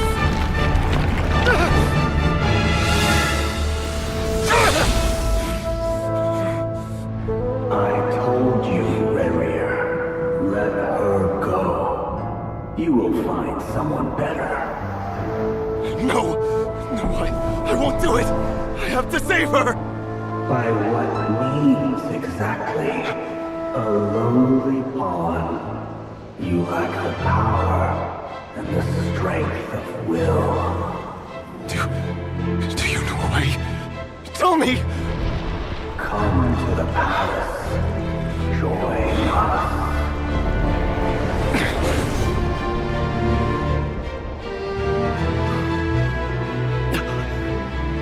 Rerir, thank goodness we... Step forth and take your share. You made it. Not you too.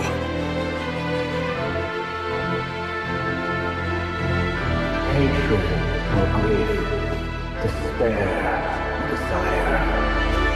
We all have our own.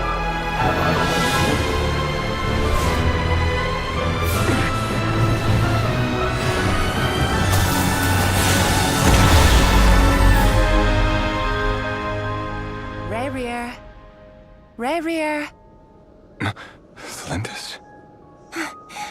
Were you daydreaming?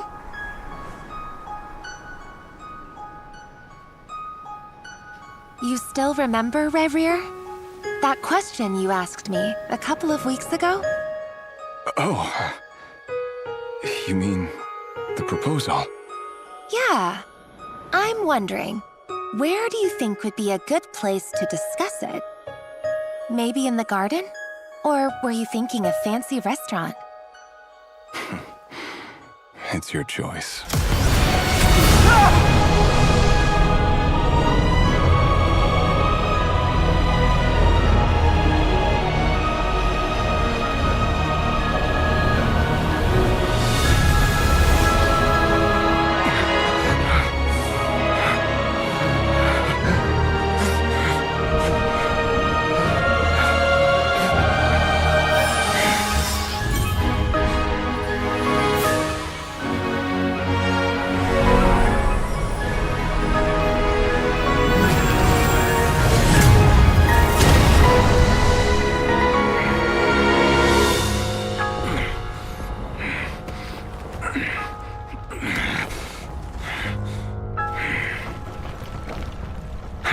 Find you. And then, you can give me your answer.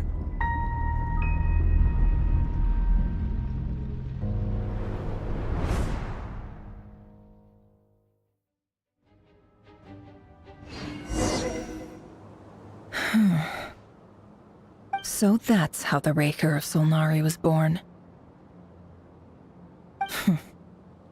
A monster created by circumstance is a monster all the same. Viewing other people's thoughts for too long can get uncomfortable.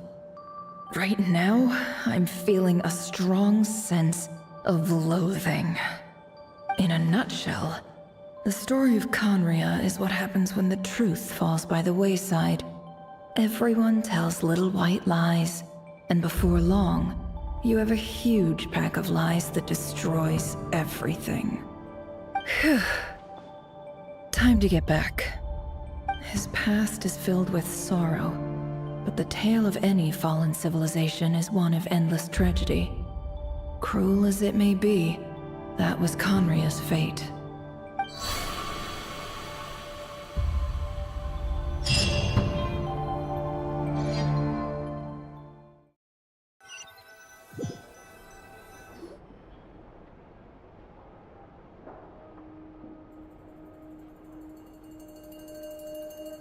Everyone, I'm back. Can I get a standing ovation? Never! How are you holding up? Feeling okay? She's fine. Boss is a pro. Yes, I'm fine. You will have seen the events of Rerir's life through my thoughts. It's now clear that he is just a regular nobody, driven by personal tragedy, as he said himself. I mostly agree. There's only so much we can know about him from his memories alone, but they did give us a clear glimpse into his life in Conria. However, I would not consider Rerir to be a nobody. He was deeply involved in the events of that era. Yet, when the catastrophe of a generation strikes, nobody is safe. Sounds to me like you're speaking in riddles again. Is this you urging me not to abandon the people of Nodcry in their hour of need? That's not what I meant. Although I do hope you choose to remain a part of the plan. Without you, the mission ahead will be all but impossible. Then try to remember that I respond better to the carrot than the stick. And I don't appreciate being bossed around. Now, as for you, Missy, you were excellent. You stuck to the rules of the ceremony and kept your mouth shut the entire time. Bravo. Cool! So, can you fill me in on the deets now? Most of what I saw went right over my head. Patience. You'll hear the whole story, don't you worry. But let's meet up with the others first. It will save me narrating it twice. Yehoda? Yes, boss! Let me get that door for ya. That's more like it. For a moment there, I was worried you'd forgotten about the first clause of your employment contract. Forgive my curiosity, but what does the first clause say? It says I gotta do the annoying stuff that boss is too lazy to do for herself. Like opening the door, pouring the tea, yada yada. Is that right? If something is in the contract, it's because she willingly agreed to it. Rest assured that the Curatorium abides by the very strictest of labor policies. You don't seriously think I'm cruel enough to treat her like my slave? In any case, I've hardly shied away from my share of the work today. Hope I don't catch Flintz and Varka lounging about in their chairs, enjoying a leisurely cup of tea. There's nothing I dislike more than other people enjoying themselves while I'm hard at work.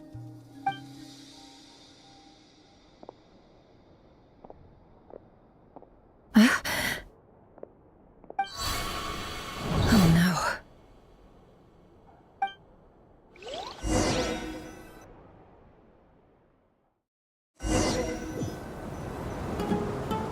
Sorry to disturb you, but we seem to have run into some trouble. Evidently so. Don't worry, I'm not about to leave you to fend for yourselves. I'm not that kind of boss. And it would go against the Curatorium's labor policy. I'm sorry? What did you hear me say? I wasn't talking about labor policy. Wait.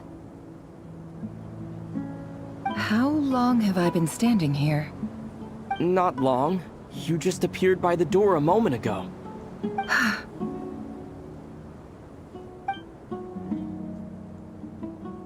Boss, what's wrong? You look like you've seen a ghost. We've been tricked. We never left at all.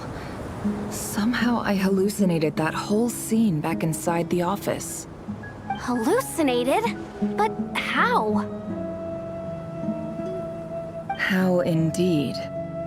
This place should heed my will alone. All thoughts and actions that occur in here are just a result of pawns moving across the chessboard in a carefully calculated manner. And nobody has access to this chess set but me. So you control everything in here? More or less. But yes, it's a special technique of mine. Has anything like this ever happened before? Only once. It was the first time I used the chess set.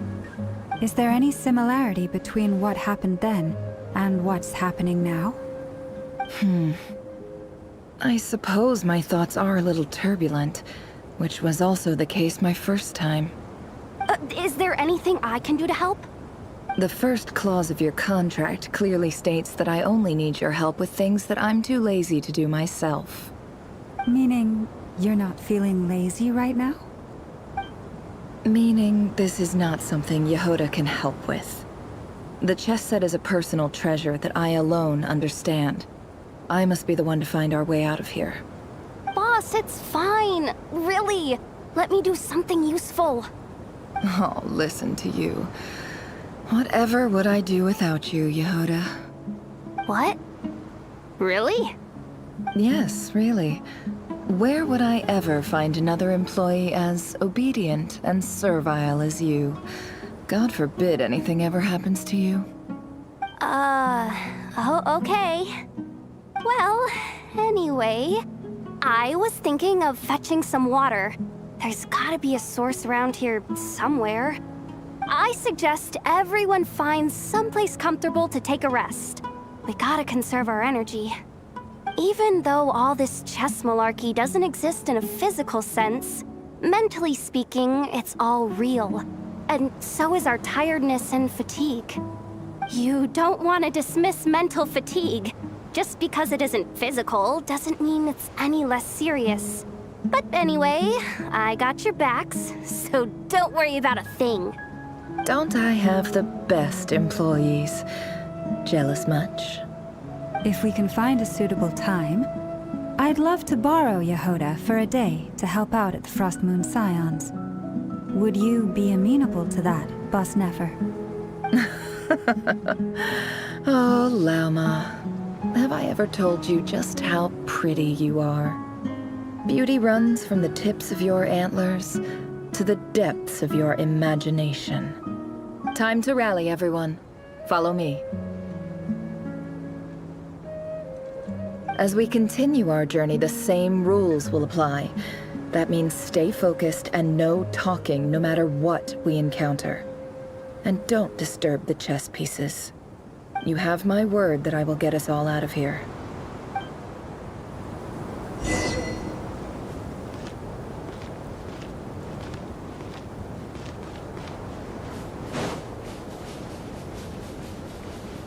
It all adds up.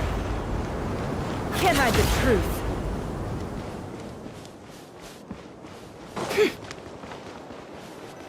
This place looks familiar.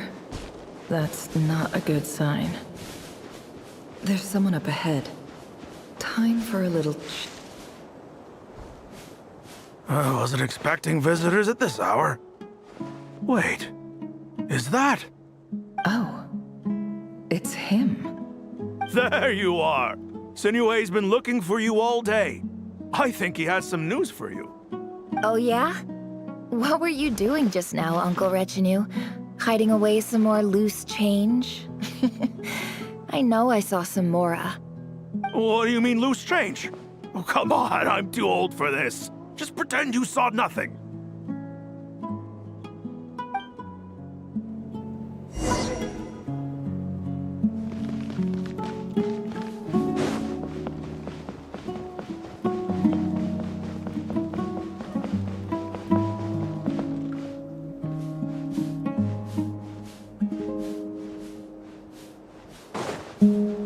Hey, kid. Mind telling me what Sinuhe's been up to recently? I'm trying to get in his good books and I need a way in. Get in his good books? Why? What do you want with my dad, Uncle Apepi? I've written a new song. I was hoping to showcase it at the next festival, but I'll need his approval. A new song, huh? I'd love to stay and listen, but unfortunately, Uncle Retinue says my dad's looking for me. Well, there's plenty of time and I'm not going anywhere. See that pile of stones? I'll be sitting there warming up my vocal cords. Come find me when you're done. Pile of stones. Got it.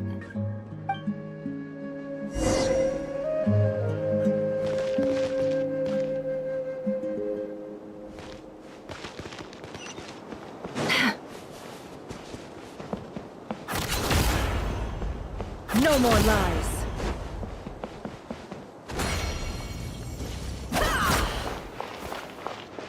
Hi, Dad. Uncle Retinue said you were looking for me. Ah, there's my little princess. If you'd gotten back just a little sooner, you could have shared the spoils of war with me. Spoils of war? Who were you fighting against, Dad? It was just a figure of speech. The aftermath of a sandstorm is no time to be waging war. I was talking about our war against thirst. I went out to fix our water supply problem, and now I'm back. Which means... We have a well again! That's right. I found a new one and brought back as much water as I could carry. It should last us for a good while. If it wasn't for these blasted sandstorms, our wells wouldn't be caving in. You wouldn't be spending all your time out searching for new water sources. As the chief of our tribe, I'm supposed to be leading us out of hardship and poverty. onto better things. You know how prosperous our ancestors were. I've told you all the stories. And look at us now. Squeezed into these hovels. No one would choose this, if it wasn't for the endless wars over the years. But things are looking up. I started working with some folks from the academia a few months back. They gave me some contacts in return for my assistance in the desert. So you're the Academia's helper now? Special ambassador, they call it. Think of it as a partnership. It's nothing bad, okay? We've been isolated here in the desert for too long. Seeking opportunities elsewhere is the best thing for us, and the fastest way to progress. So, do you get anything good out of being a special ambassador? Of course. My luck's improving all the time. One day, I swear I'm gonna lead us out of this place. We'll find somewhere new. Somewhere better.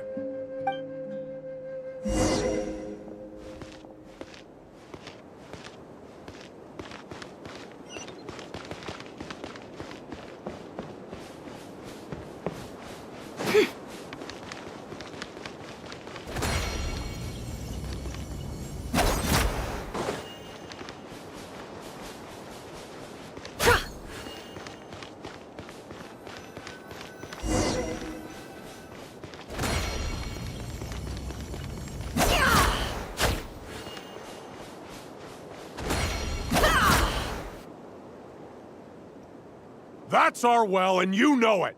You stole from us. Well, you've gone from chief to thief, and now you have to face the consequences. Did you really think you could take our water without permission and get away with it?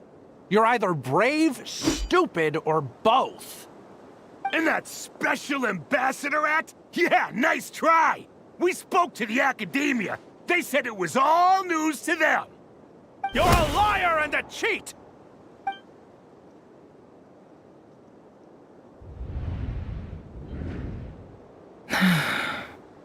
I heard Yehuda gasp, but I don't blame her. Most people are terrified by the sight of blood. Corpses strewn across the ground. The wounds are clearly from scimitars and daggers. The desert dwellers' weapons of choice. There's a handwritten note on the ground. Let's see what it says. Halil, this is Sinuhe, chief of the Shimti tribe. Surely you remember me. I was the one who helped you and your colleagues avoid the quicksand in the desert.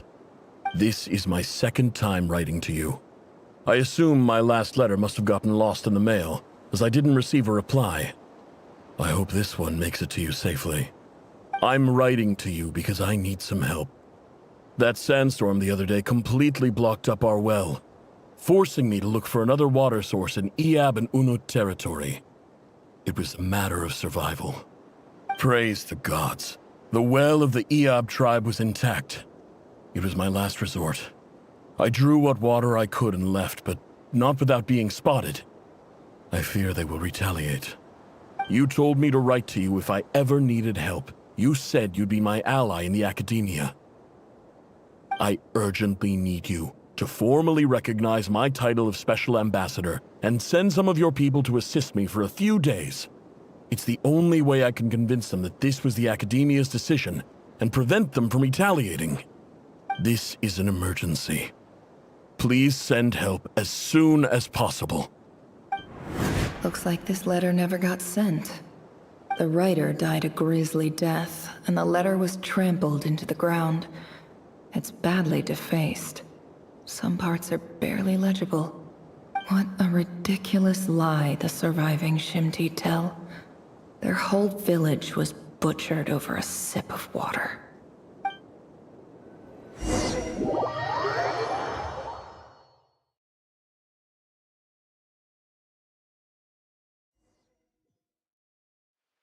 Ah, officer. Welcome. Welcome to our humble village. I thought you would at least have the courtesy to provide some respectable libations. This is the finest wine our village has to offer. I promise.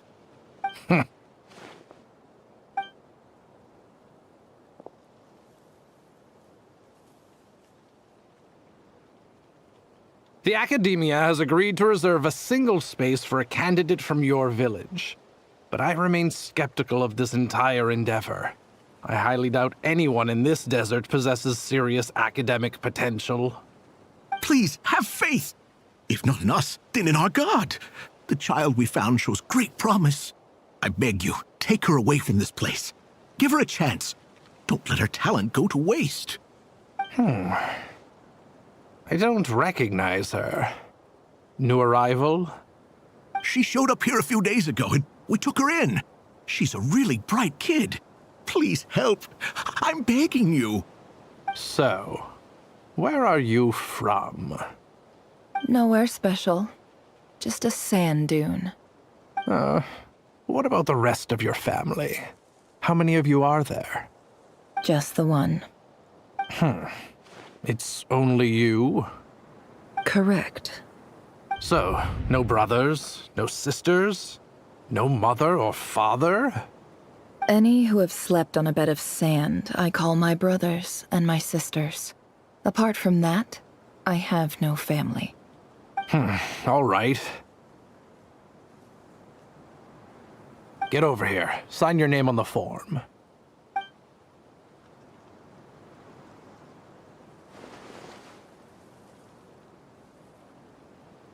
Never? You're rather fair-skinned for a desert dweller.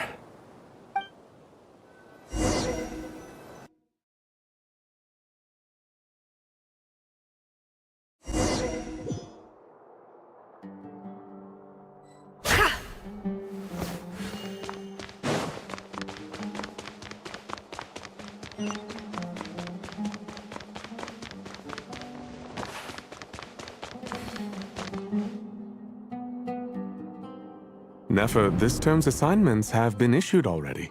Please read through the materials thoroughly, conduct your own additional research, and then write an essay on the topic. Yes, Professor, I'm aware. I just had a couple more questions I wanted to get your perspective on.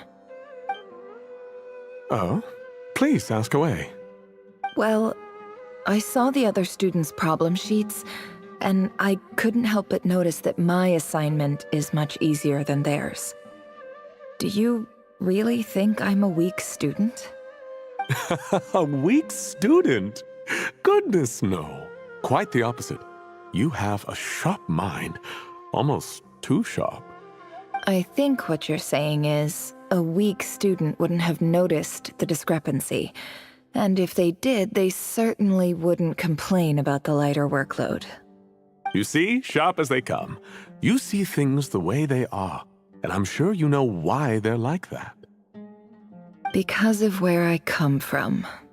Because I'm different. I'm sorry, Nefer.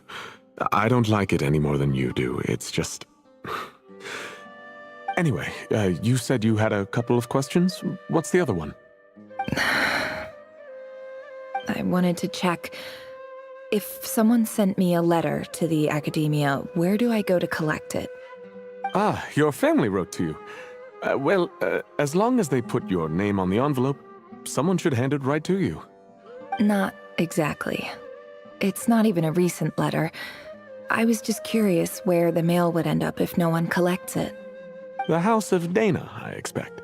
I know there's a box for unclaimed mail somewhere in there, probably sitting on a shelf. Whatever you're looking for, that'd be the place to start. Okay, got it. Thank you, Professor. Oh, don't mention it. Honestly, I feel like I failed you. I'm supposed to be your teacher, but I haven't taught you anything. Hey, don't say that. You're a great teacher, and you do your best for all your students. But the rules are the rules. You're not allowed to teach students like me. It's not just the Academia either. The whole world bends over backwards for the successful, and leaves the losers to suffer and die. Oh, my dear child. Don't tell me you've given up on life already. I haven't. I just think that if you want to make it in this world, you have to find a way to become successful.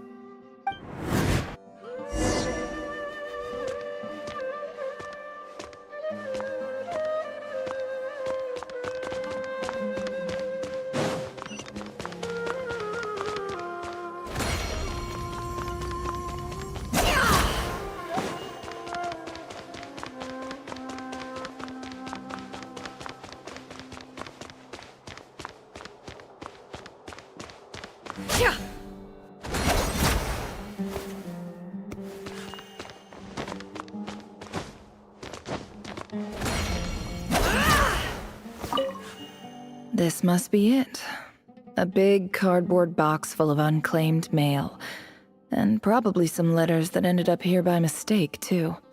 Let's take a look.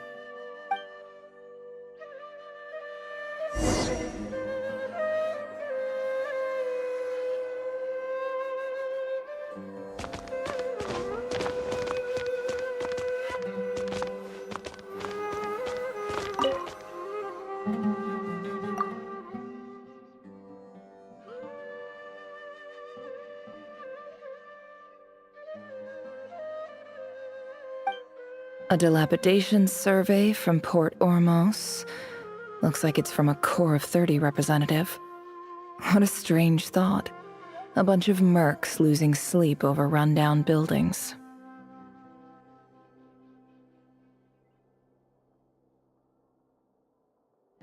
This one was never even opened. I guess the recipient didn't care what the Core of 30 had to say about anything.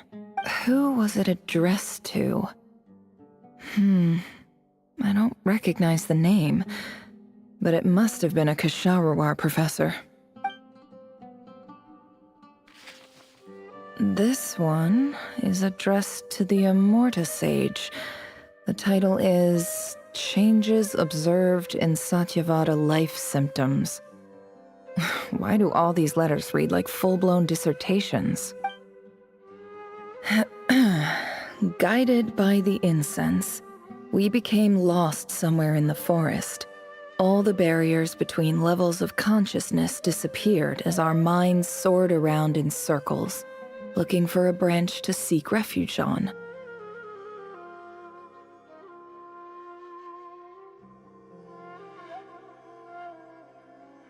In clinical terms, these symptoms fit the description of incense poisoning. The Immorta Darshan strictly prohibits the use of hallucinogenic substances, but I believe there are still people getting away with it. For example, my neighbor who always breaks out into song and dance after using incense. This seems like something the academia would want to know about. Why wasn't it collected? Wait, what's this written on the back? It's so small. The note says, "The sender authored this letter while under the influence of mushrooms. I would send it back, but no return address was provided. Stamped by the Grand Conservator of the House of Dana."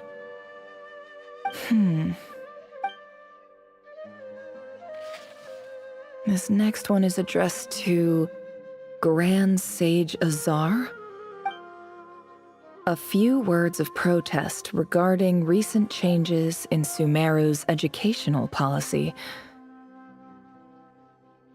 In recent years, the academia has taken on a small number of students from the desert region, as per the policy to this effect.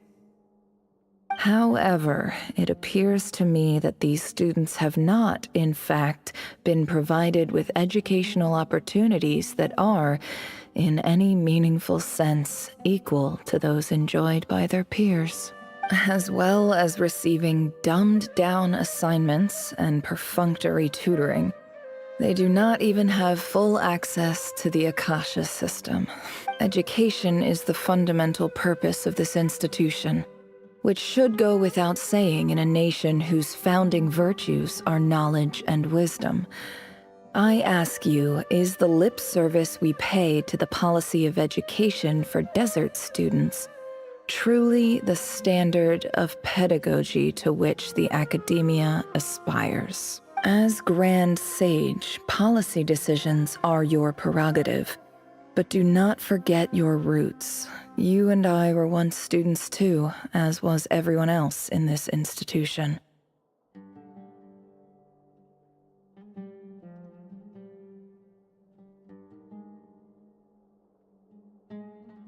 I do hope you will give some serious attention to this matter. I encourage you to discuss issues like this with myself and others, and listen to some alternative opinions. Great letter. Shame it didn't get to where it needed to go. And the sender is... Huh? Sage Cyrus of Spontamod. I didn't realize anyone else even knew how bad students like me have it in this place. So this is where letters from the Sage of Spontamod end up? Nice one, Grand Sage. Really enlightened leadership. Whatever. This isn't what I came here for. Moving on.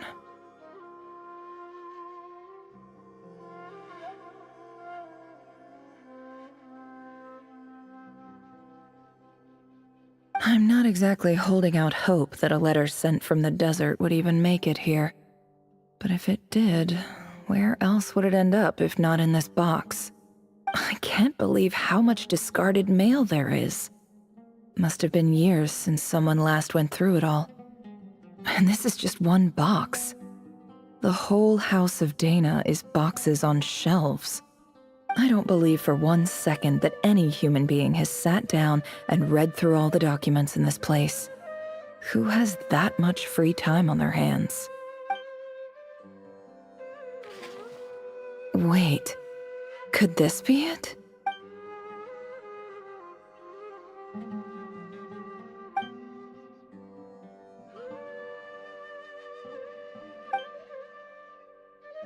Greetings, Halil. My name is Sinuhe, chief of the Shimti tribe. I was the one who came to you and your colleague's aid when you ran into trouble in the Great Red Sand.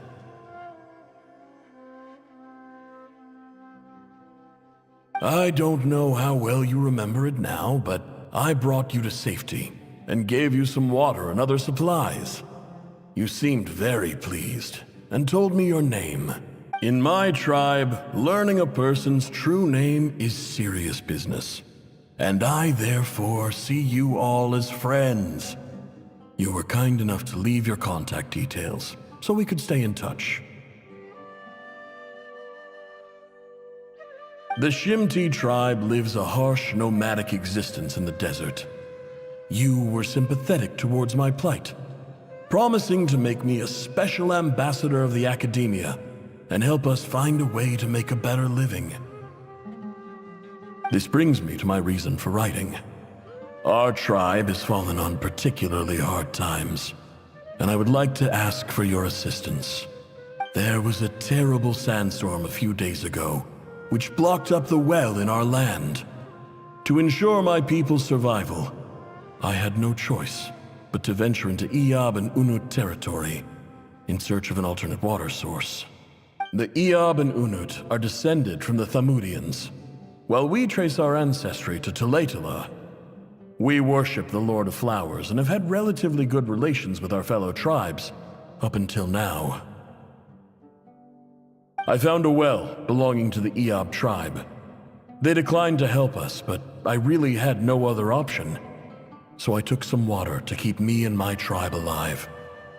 When we met, you assured me that you would be my ally in the academia.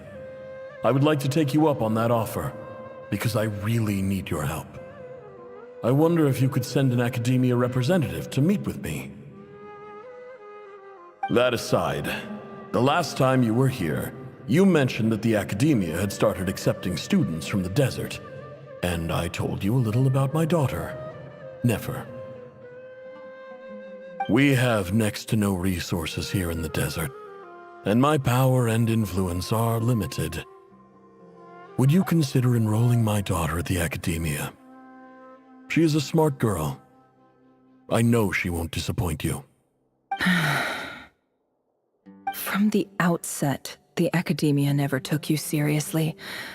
Those things they promised were just empty words. I doubt they even remember the name Sinuhe. And you were so emphatic that your luck had finally changed for the better. You swore you'd lead us to a better place one day. You spoke with such conviction, like you were the most powerful chief in the whole desert. You liar. You lied about everything. You promised the world, and delivered on none of it. And who fell for it? Just me, by the looks of it. Despite your best efforts. Which makes you a pathetic liar. You weren't even any good at it. I think I'll take over from here. Let me show you how it's done.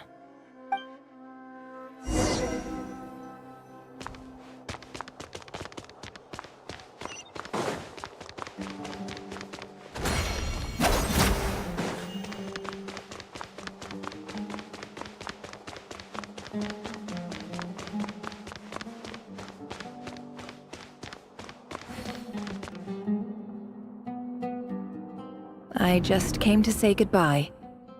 Thanks for everything you've done for me in my time here. Nefer? You packed your bags. Where are you going? I'm quitting. Something's come up in my hometown. Gonna head back and deal with it. Huh? But this was a hard-won opportunity for you. You know that better than I do. It was, but it doesn't matter. I have more important things to deal with, and they can't wait. Oh, and I didn't want to overfill my bags, so I left some incense on your desk.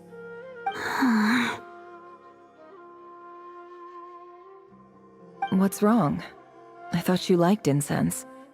Although, I did read somewhere in the House of Dana that it has hallucinogenic effects. Don't use it all at once, all right? Isn't this the stuff you brought from your hometown? You're just letting me have it?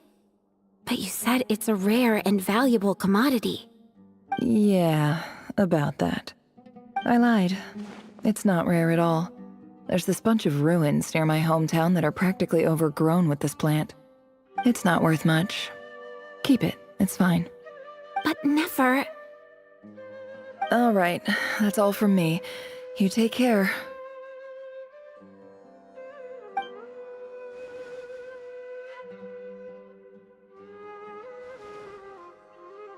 Don't forget me, okay? I mean, we're more than just classmates, right? We're friends. Yeah, I'll remember you.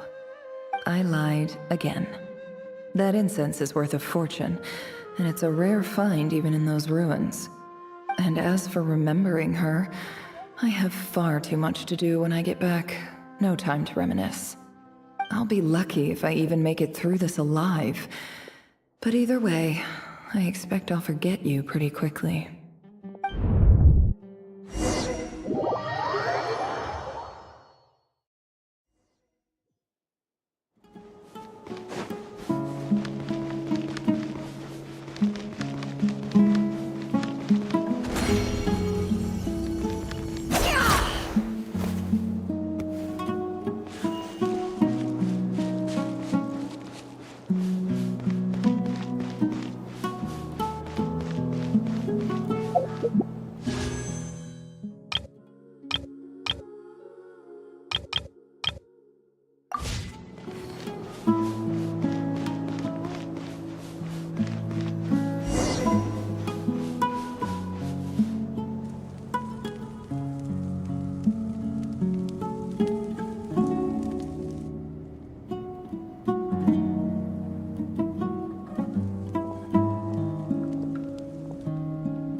It's a pleasure to meet you, Mr. Arif.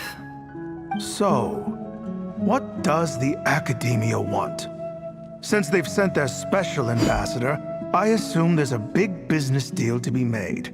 If not, I'd be very disappointed. Please, sir, lower your blade. You're lucky I'm the one they sent. Not all special ambassadors share my admiration for the Iab people. The ever-shifting balance of power in the desert reduced the once great civilizations of this region to rubble and sand. But the story of the Iab has a very different trajectory. Others grew weak, but you grew strong, beginning in obscurity and moving to prosperity. You're the only ones who defied the trend. Huh. So, you do know who you're dealing with? This well is the perfect symbol of your strength, is it not? It used to belong to the Unut, but it looks like you have control over it now. You're not wrong. But I'm sure you didn't come all this way just to flatter us. Of course not. I came to bring you some very good news. Some information that recently came to light, which might just be your ticket to freedom. Records uncovered by the Vahumana Darshan show that a certain well currently under Iab control is built on top of some ancient ruins. These ruins are of great archaeological interest to the Academia. I checked the map carefully on my way over here, and I'm confident that this is the well in question. The Academia is offering 50 million mora in return for excavation rights. 50 million? No, wait. If these ruins are as important as you say, 50 million's a little low, don't you think? Don't get greedy, Iab. We know far more than you think. We know that you seized this well by force. Wasn't that the first step in your rise to power? To drive away the Unut and steal their water supply? So what if it was?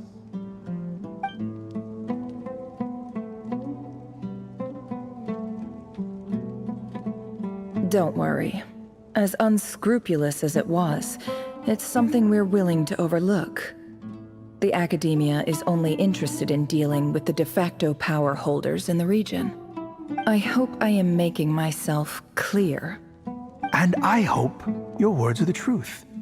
If I find out the Academia is trying to play me, I'll hunt down every one of your people and make you watch as I cut their heads off one by one. I assure you, Chief, that would not be in your long-term interests. You don't want to make an enemy of the Academia. You see how I'm dressed, don't you? I appreciate that you've never been to the rainforest, but surely even you recognize an ambassador's attire when you see it. And what does a barbarian like you have to lose anyway? You really think the Sumeru Academia would bother to come all this way just to lie to you? We have more important things to worry about. All right, I take your point.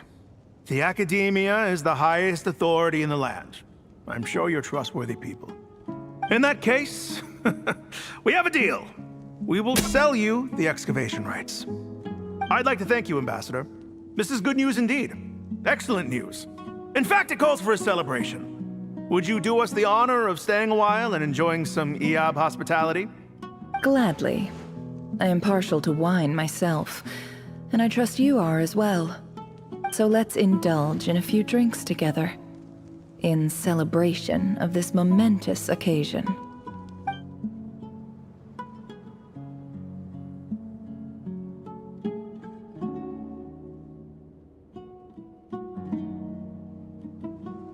Chief! Chief, it's an emergency! It's the Unut. They've taken the well. What? Well, don't just stand there. Take it back. Yes, Chief. I have every confidence in the Iab's military superiority, and yet... What is it? The Unut's response was alarmingly fast. The day after we reach a deal, they seize the well. This can't be a coincidence. Perhaps there is a traitor in your midst. I don't think so. I am obliged to remind you, Chief, that the Academia will only deal with the de facto power holders. If you cannot regain control over the well, I'm afraid you won't see a single mora of that 50 million. No! Please, Ambassador, just give me some time. I swear the Unut will not get away with this. That well is ours, and so is the mora. Glad to hear it. I will wait here for an update. If there is a traitor, I will find them. In the meantime, make yourself at home. I'll report back as soon as I have an update. Much obliged. Wow. All it took was a few words and I've got him wrapped around my finger.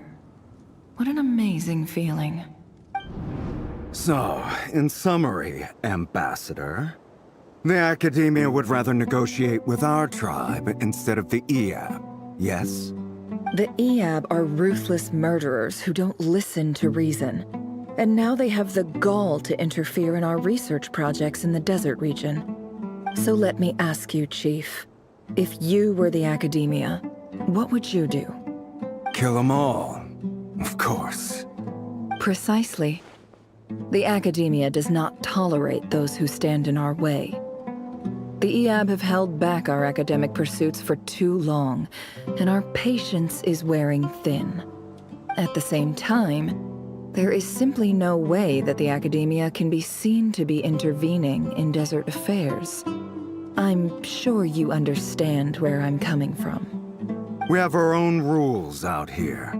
If the rainforest dwellers raised arms against a desert tribe, you'd start a bloody war. Right. We can't confront them ourselves, but we can support their enemies. The Unut have always had strained relations with the Eab, which makes you our natural allies. Natural allies. Weren't the Eab your allies once? You were quick to send them after us to protect your interests back when we stole that water. And now look at you. You're at each other's throats. Let me be clear. The Academia wishes to collaborate with the legally recognized rulers of the desert in this matter. We are asking for excavation rights to that well, and our offer is 50 million mora. Say no more. I believe we have an understanding. Good. Then I suggest you get to work. Get us access to that well, and the mora's yours. You see, Dad? Lying is easy when you know how. People will believe anything.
Look at yourselves.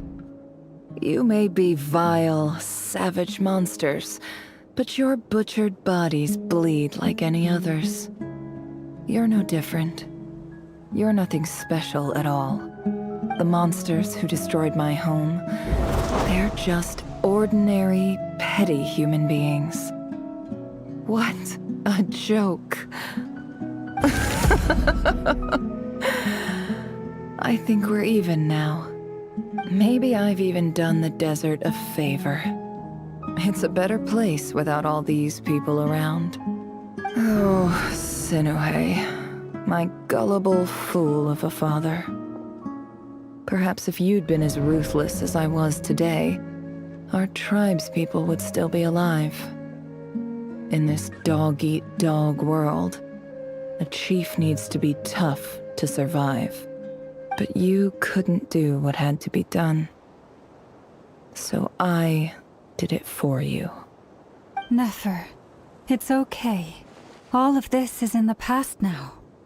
I believe I remember you promising to remain silent. Yeah, but even so... Yehoda, is there anything you can do to ease the tension? Alright, time for a sharp turn onto a completely different topic. So, anyway, that's enough of that. When are we getting out of this place? Feels like we've been walking forever. I'm getting pretty tired. Oh, Alma, you tired? Yes, if we can find somewhere to sit down, I could certainly do with a rest. It's not far now. There should be a temple just up ahead. Yes. Really? A temple? That's where this story ends? I guess that's how things go in the desert. Desert dwellers can never escape their destiny. Or so everyone says. I never wanted to believe it, but looking back now, I'm as desert as they come. You mentioned a temple. What's waiting for us there? My biggest trade secret of all. Ah. Then I'm guessing it's where you got your power from. The power to peer into other people's minds. I didn't know you were clued up on any other religions. I'm no expert in the history of Sumeru, but since you come from the desert, I would imagine it has something to do with King Deshret. Sounds impressive. Ah, I know who you mean. General Mahamatra Sino. The spirit of Hermanubis dwells within him. That's Boss Neff for ya. She knows everything. Sino's hardly a figure of obscurity, but I know about Sethos too. What about him? Is he a big deal or something? Well, he's not a small deal, let's put it that way. Please, this is the bare-bone basics. Save the flattery. Thanks for your patience, everyone. I'm sure it's been a lot to take in. With any luck, that's our exit just up ahead.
Here, I don't have anything to add about any of this stuff.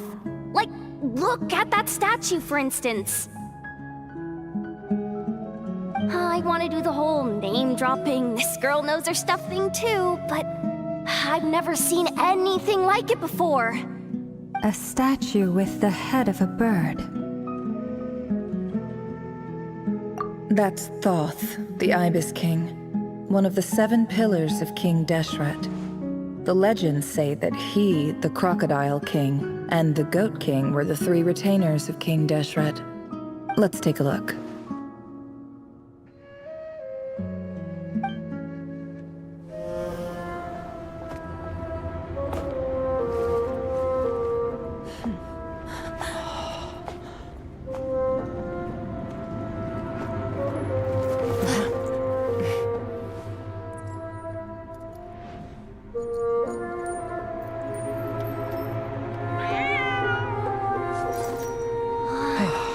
It's just Ashru. So, all is well?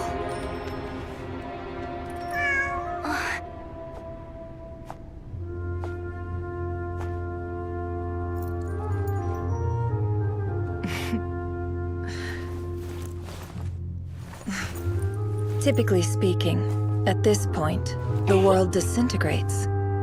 Then we find ourselves back in the outside world. Besides, these are my memories. There's nothing to fear. You're sure? Of course. It's almost over. Never! Hey!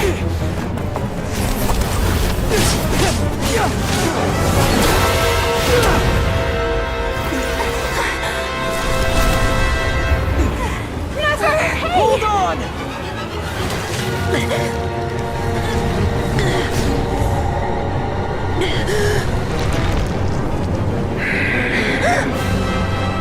Knowing too much is always a death sentence. Speak for yourself.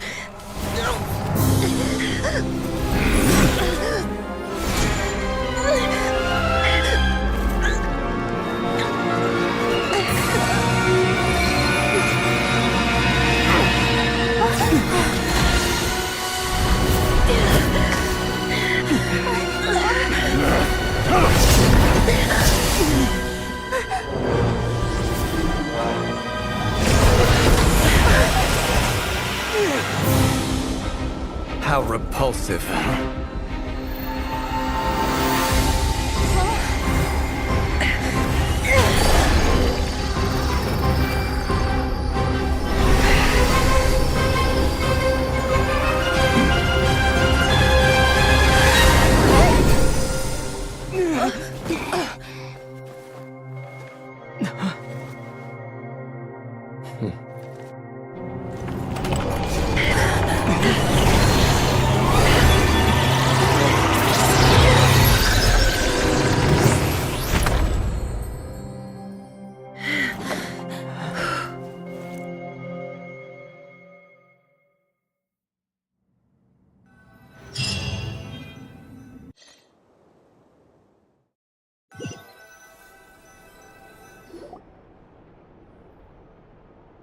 Timed that pretty well, didn't I?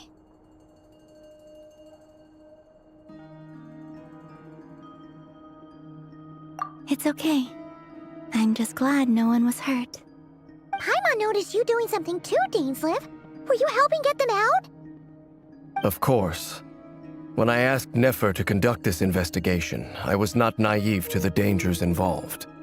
I had a duty to ensure your safety. Good to know your sense of justice is still intact after all these years. I take that to mean that you saw the truth. That comes as a great relief. I certainly did.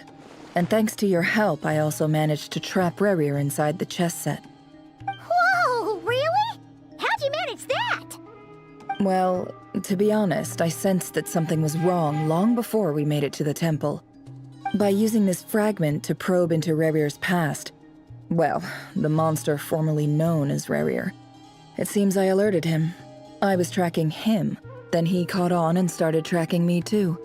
Can't say I'm surprised. But how did he track you through your thoughts alone?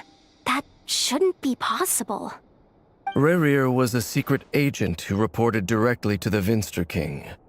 He is an expert at finding a trail and hunting down his pursuers. No wonder. He infiltrated the chess set, read my thoughts, and built a new virtual chess set inside of it. That's why we weren't able to leave at first. Speaking of your chess set, it's quite a remarkable item.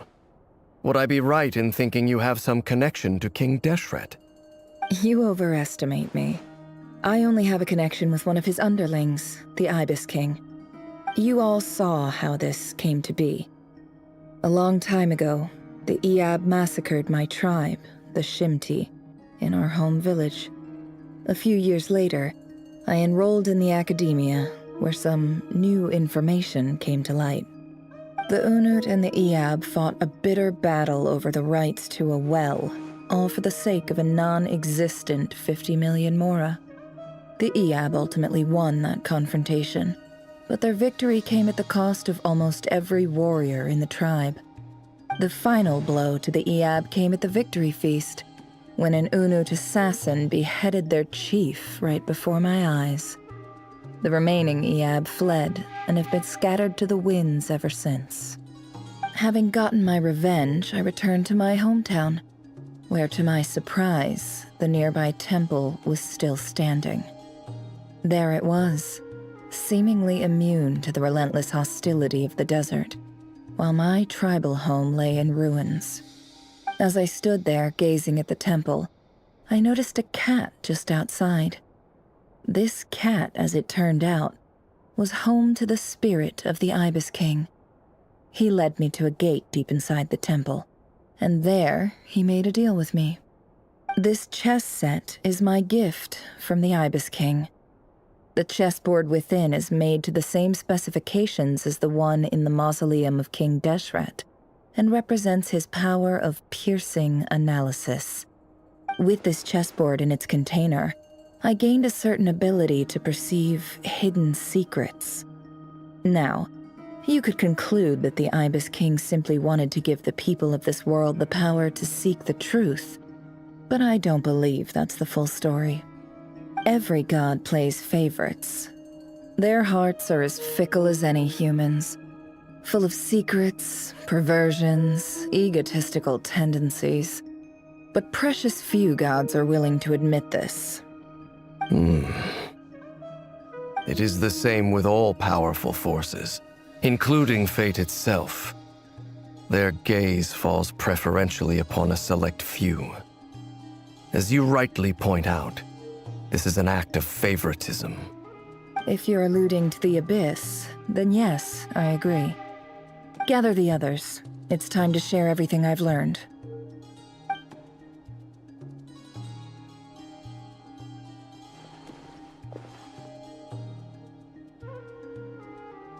Thank you all for being here.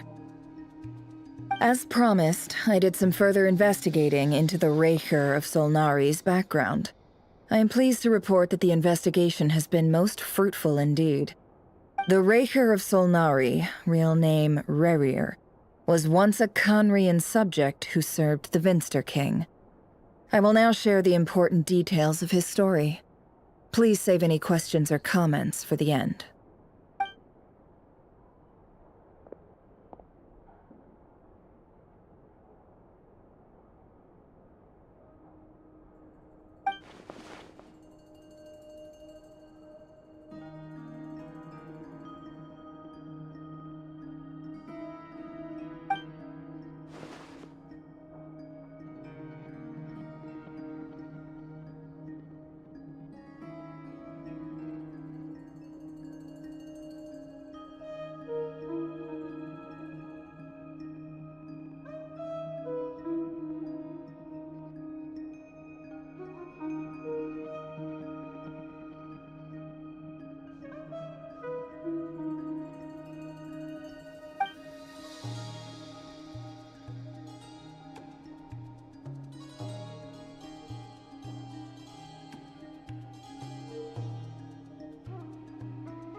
So that's why he's so obsessed with the moon. A tragic tale, to be sure. But it does not excuse his many transgressions. No matter how much Rerir suffered in the past, the fact remains that he is what we know today as the Wild Hunt, wreaking havoc upon innocent lives in Notcry. He becomes more dangerous with each passing day. If left unchecked, it is simply a matter of time before all of Teyvat suffers the consequences. This is a threat that the Knights of Favonius cannot ignore. A question for Miss Columbina. Forgive me if this is presumptuous, but have you ever seen the spatial gateway that appeared in Rerir's memory? Never. But I have heard stories of something called the Moon Gate, and this seems to fit the description. Miss Lama, any thoughts on this?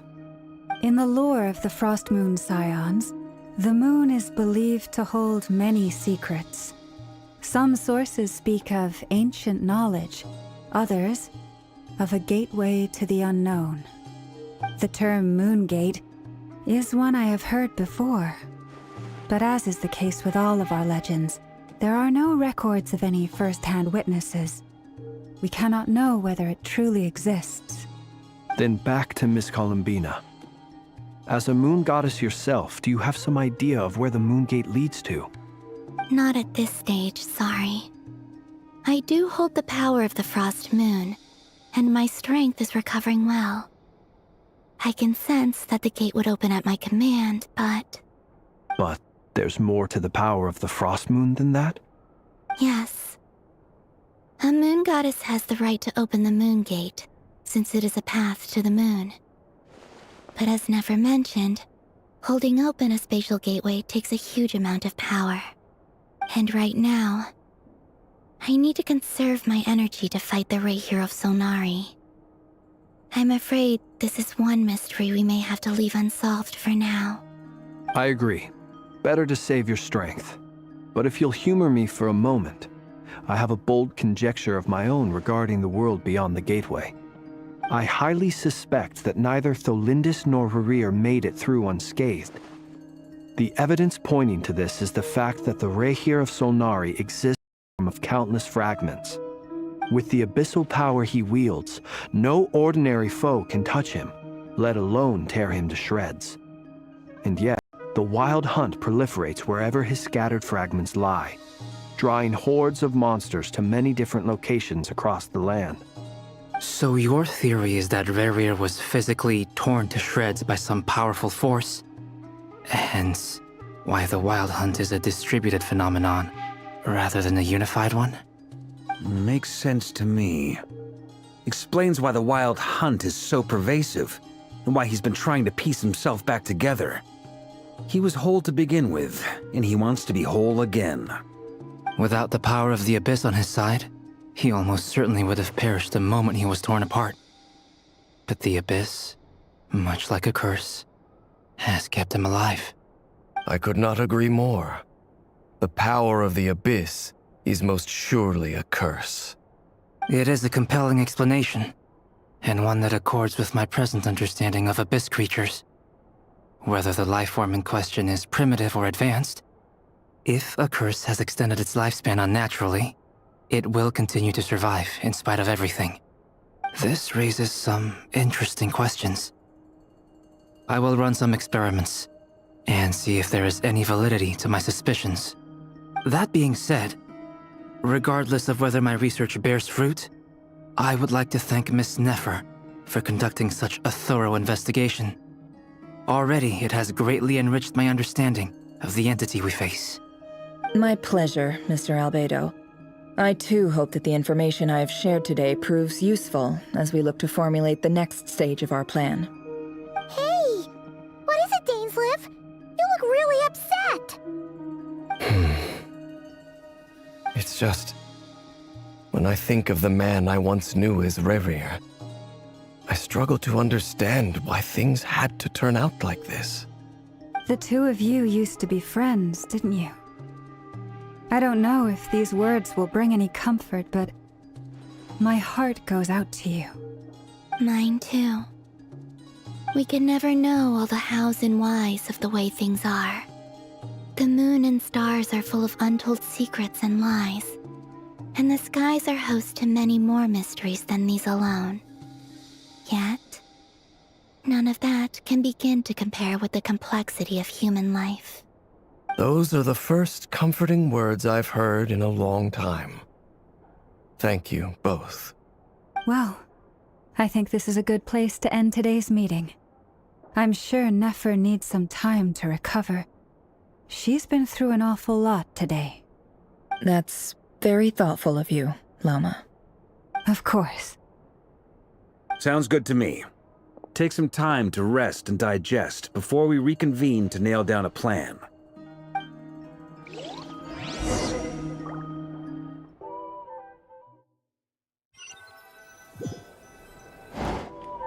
Hey, is this a bad time? Hope I didn't kill the conversation. No need. Come on, let's talk outside.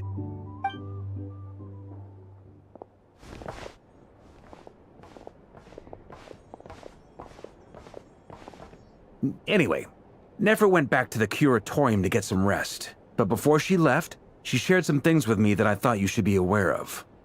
Firstly, although she managed to trap the Raker of Solnari inside her chess set, there's no guarantee that the power of the Ibis King is any match for one of the 5 sinners. Their powers are beyond our comprehension.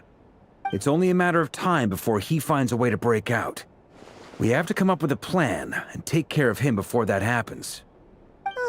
Honestly, Paimon figured that might be the case. So, how long have we got?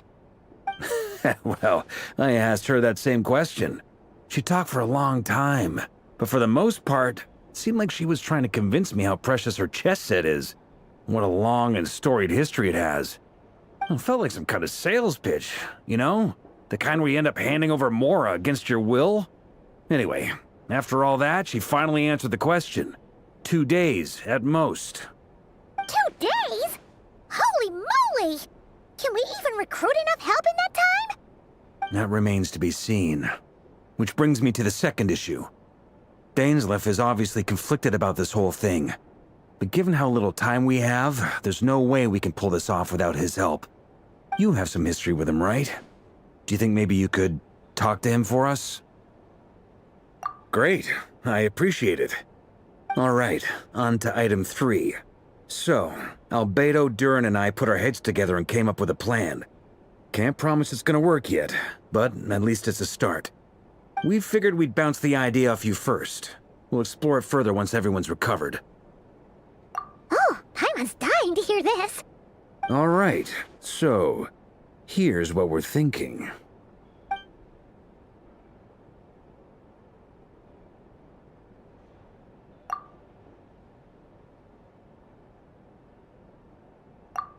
We felt a little uneasy about roping you into this. I mean, firstly, you're not locals, and secondly, none of us are your boss.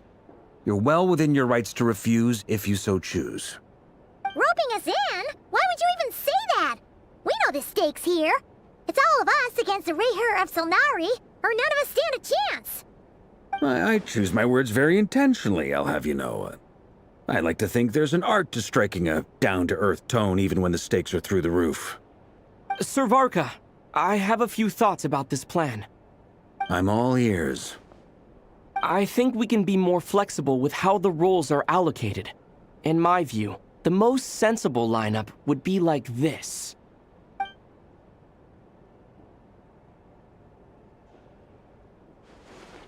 I see your point, yeah. But if that's how we're going to approach this, you'd better make sure you're ready. To be clear, I don't doubt your abilities. Far from it. I just want to make sure. Are you really willing to take all this on? I want to do everything within my power. The Raher of Solnari is a truly fearsome opponent, and if I do my part, it'll greatly reduce the risk for everyone else involved. Well, that tracks with what I've heard. Jean's mentioned in her letters that you're so diligent it's almost abnormal. As in, most people weigh up the risks and rewards in situations like this. But you seem to just march towards danger without a moment's hesitation. Of course, everyone appreciates a fearless pioneer. But all that aside, I'm the Grand Master of the Knights of Favonius, and you're our honorary knight. I want to make sure your courage doesn't come at the expense of your safety. Thank you, Sir Varka. I should be the one thanking you. It means a lot to have you on board. I'll give some serious thought to your suggestions.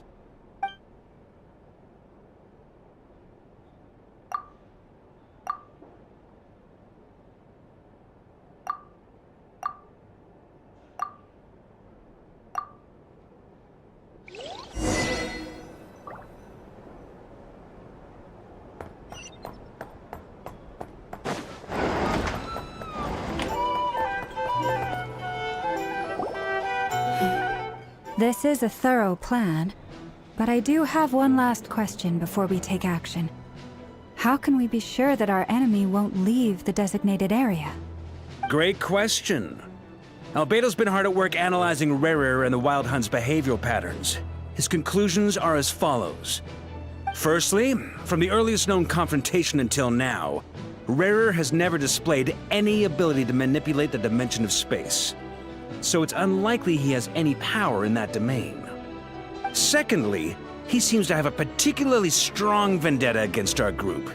If we put him in a fight-or-flight situation, he'll choose to fight every time. Thirdly, finally, and most importantly, he is consumed by hatred, both for the moon and for his enemies. Turns out, we tick both of those boxes. We have a reincarnated moon in our ranks, and a spy who accessed his private memories without permission. He'll be baying for blood, not looking to escape. As someone who's had their fair share of interactions with the Wild Hunt, those all seem like valid observations to me. Understood. Then I will defer to the verdict of the group. Well, everyone, that's the plan in full detail. Albedo and Durin are carrying out their part as we speak. Plan approved. Scheduling. Okay, any firepower you need, I got you covered. Let's light this baby up. The Frost Moon Scions are behind you as well. And the rest of you?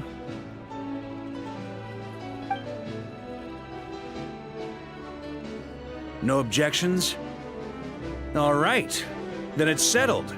This is the plan we're going with. Next up, an old tradition of mine. Anyone who wants to back out, now's your chance. Wait, we can still back out of this? Everyone says things they regret, right? I don't want anyone feeling trapped because their mouth said yes before their brain had time to think things through. A very people-first approach. I hear that's common practice in the Knights of Favonius. Heh. Who'd you hear it from? D-Luke? Shh. We don't use people's real names at work. This contact will be known only as Owl, please and thank you. This plan can only work if everyone does their part. Flint's and I will absolutely support it. We shall indeed. You'll be glad you accepted our help. Also, you are the last person I expected to see here, Miss Dory. It's not often I get called Dory in a work context. My peers usually call me Lord Sangamabe. So, the longer your name, the higher your net worth. Is that the idea here? In that case, Mr. Flint's here must be worth a fortune. That's right, I know your full name. It's... The walls are thin here. I'd appreciate you keeping that a secret. Okay, fine. Ugh, I'm actually only here as a favor for someone else. Do you have any idea how much it would cost to hire me otherwise? Oh, does this mean someone out there actually has the power to boss Dory around? It most certainly does not. We have a long-standing and mutually beneficial business partnership. She's actually the mom of a friend of yours. Said mom supplied me with a great little trinket, but now that lady's ruined everything. If I don't start building a little goodwill now, my whole business in Notcry is gonna go down the drain! Okay. So what exactly is so special about this pendant? It's a lucky charm that a great mage made for me. We have a business relationship, and she was worried that something bad might happen to me. So, she wanted me to have something that can store power to protect myself with. I finally got it all fully charged up with Kuvaki, and then never went and used it all up at once! Never lost so big in my life! You're right. It was all my fault. I didn't mean to drain all the Kuvaki in the pendant, but I'll make it up to you. You will? Well, in that case, how about you give me your chess set, and we call it even? I knew you'd say that. Well, it's yours if you want it. In fact, take it now, and I'll even throw in a free Raker of Solnari. Deal? You're putting me in a difficult position here. It's a very useful thing to have around.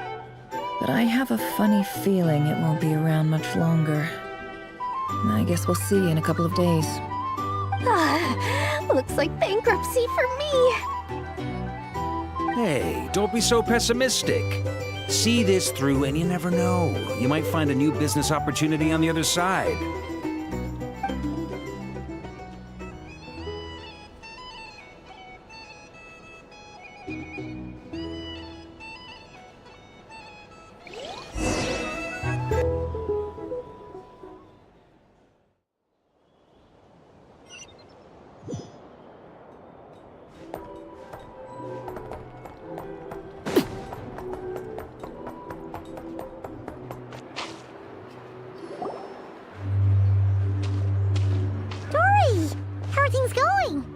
Ready?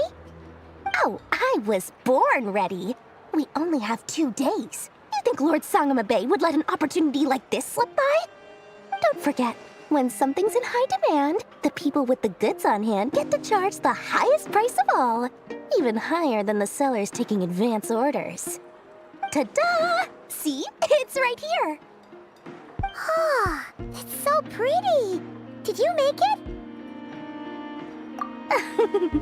No, I have a supplier. We go way back, so he made me a very attractive offer. Aha! No wonder you were talking about Lucky Charms at the meeting. You've been getting Kaveh to make them for you. That's not the full story. It actually started a while back as a project between me and the Dendro Archon. Mage Alice once warned me that this world won't stay safe forever. There may come a day when everyone faces a great crisis. I passed this on to the Dendro Archon, and she secretly brought together a research team made up of Sumeru's top scholars to invent a technology that could keep people safe. I won't go into the details because it's all very complicated, but if you want to know more, you can ask the Dendro Archon about it sometime. Anyway, point being, it was the Dendro Archon who asked Kaveh to build this little contraption. As one of the top Kashara War talents, he was the obvious choice. Took him long enough. He stressed over it for ages. Must have gone through at least a dozen designs before producing a final product. But that's Kaveh for you. Marak delivered it to me a couple of days ago, along with a letter from Kaveh. Could I ask why I'm sending this technology to you? And what's your proposed use case? Has it been approved by the relevant authorities? So nosy. My fault for sending him the research permit to begin with. Surely Nahida must have told him you were involved in this project. He was probably just nervous because you're always so secretive about your business. Could be. Anyway, I just replied, let's hope there never has to be a use case, because it would involve grave danger. Fair enough. But it sounds like he was just being cautious. He probably felt responsible as the one who made it. Or maybe he was asking as a favor for his housemate. He's done that before. Not sure why, though. His housemate doesn't seem to really care that much about this kind of stuff. Either way, all's well that ends well. I'm just glad to finally have my hands on the product. I wouldn't want to be without it, given the potential dangers that lie ahead. Huh? What does that look mean? Paimon's just super surprised. This must be the first time we've ever seen you actually get serious about something.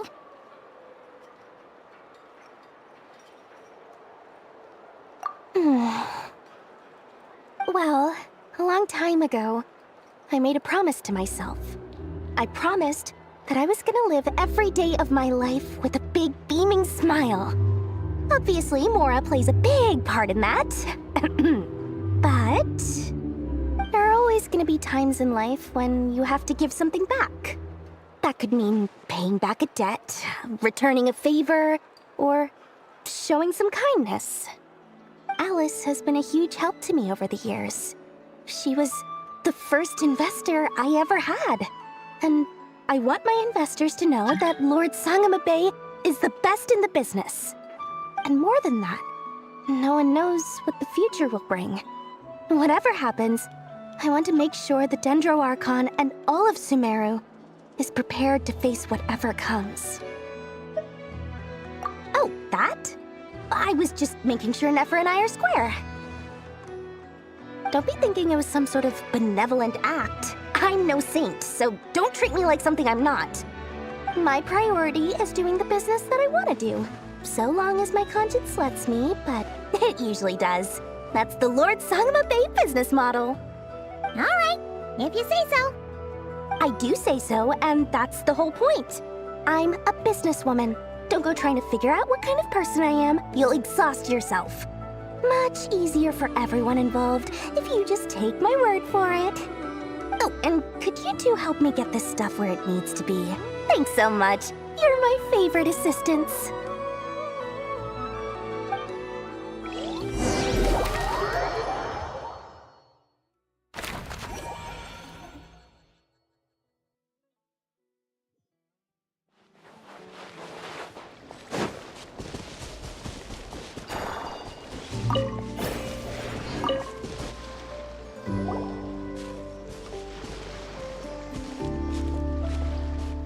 Traveler, Paimon, it's good to see you.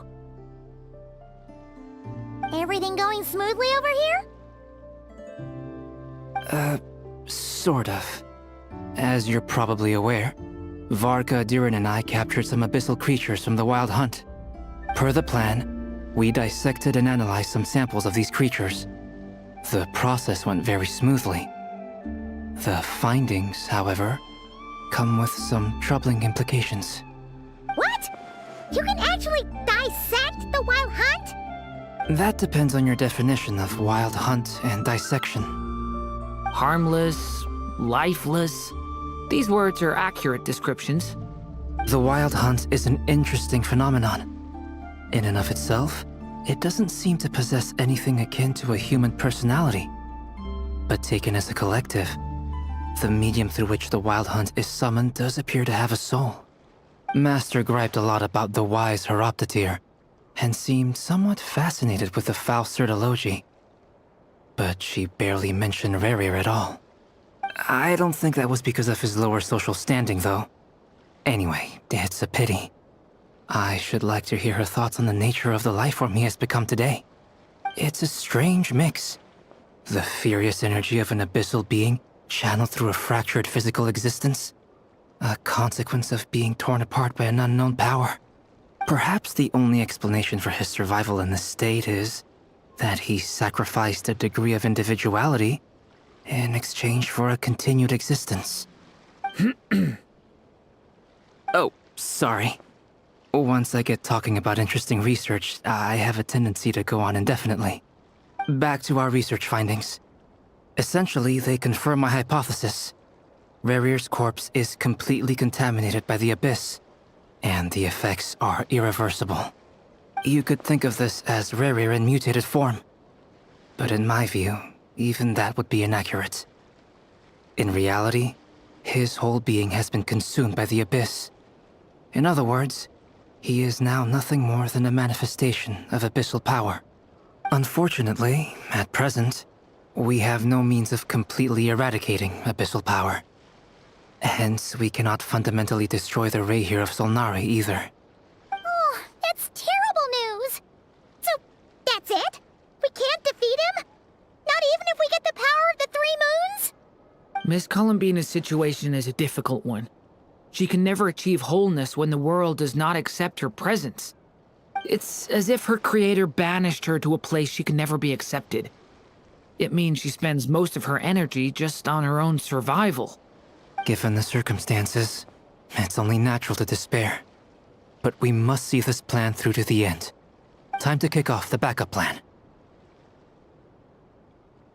Oh, Paimon almost forgot! This is for you. Dory asked us to bring it. Ah, how wonderful. Well, thank you for making the trip. Durin and I will be heading off shortly. I'm sorry I won't be there to protect you in person this time. Please be careful. All right then. Stay safe.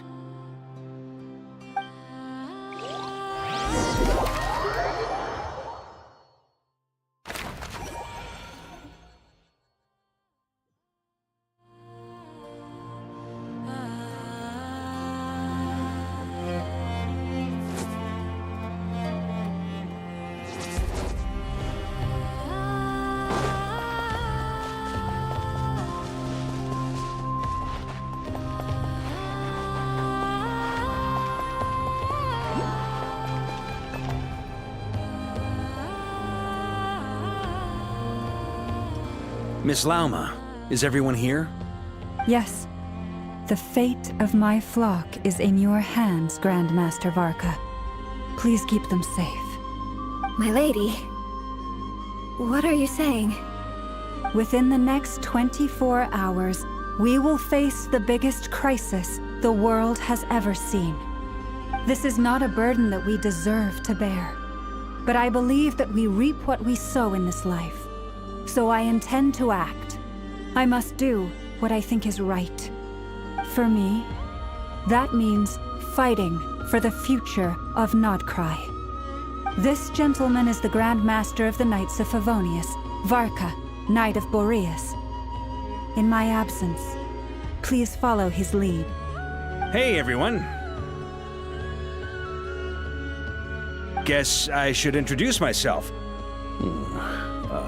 Well, to start with, I know my way around a battlefield. The biggest strengths are honesty and hard-workingness. Anyway, point is, I don't intend to let Lauma down. I'm gonna do everything in my power to keep every last one of you safe and sound.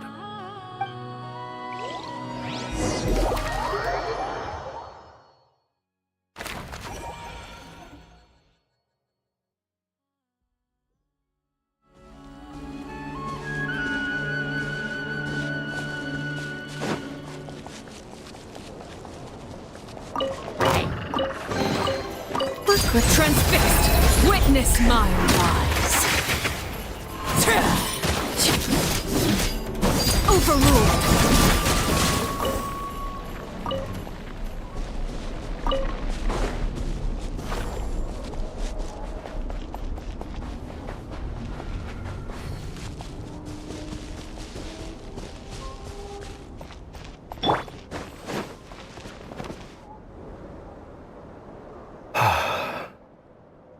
Something on your mind?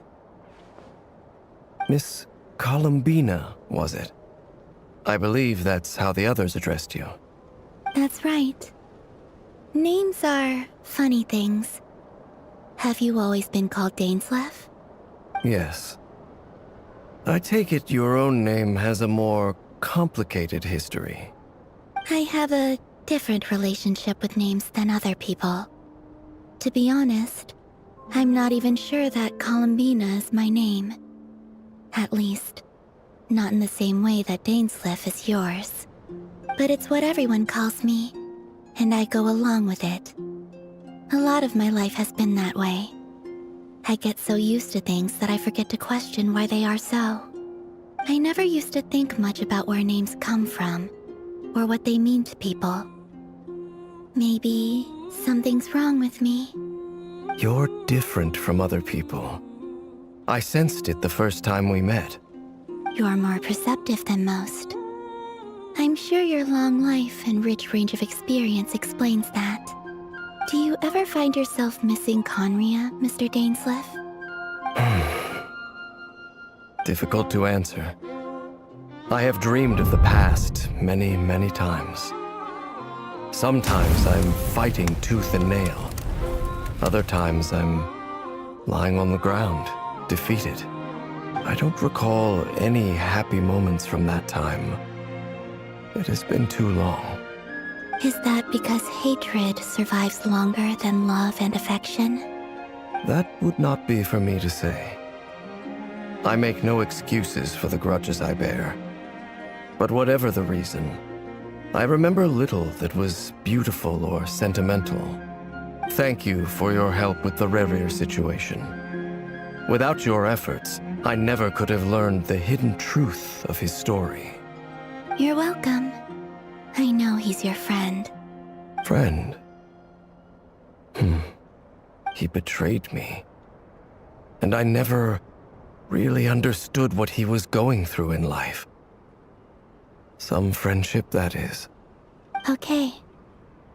So, do you plan to fight him with us? You see, you're torn. Now you know what really happened. You see the things he's done in a new light. I need some time. Of course. I completely understand. Anyone else in your position would feel conflicted too.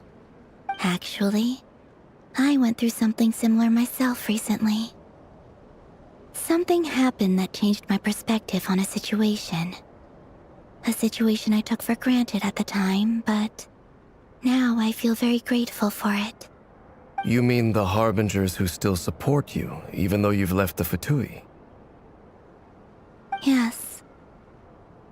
I always thought they were only helping me because Harbingers are forced to work together. But then I abandoned them. A warrant was even put out for my arrest. And even now, they still support me.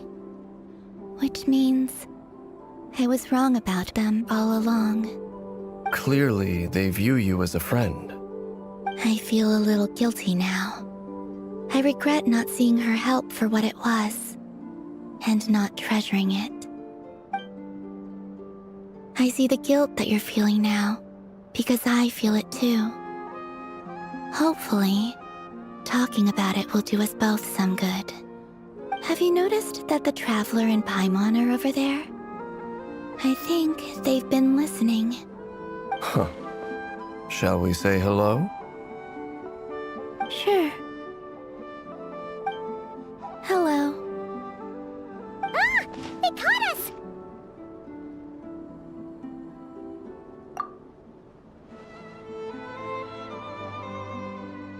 I apologize for making you worry.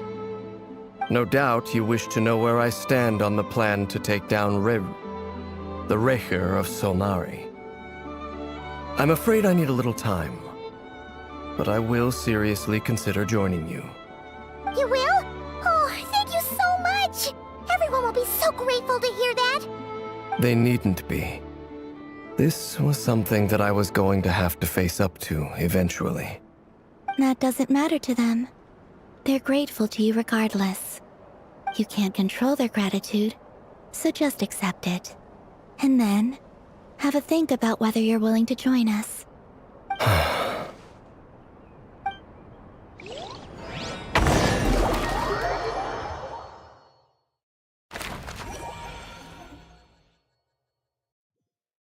It's nearly showtime! Let's go rendezvous with the others. You know the place.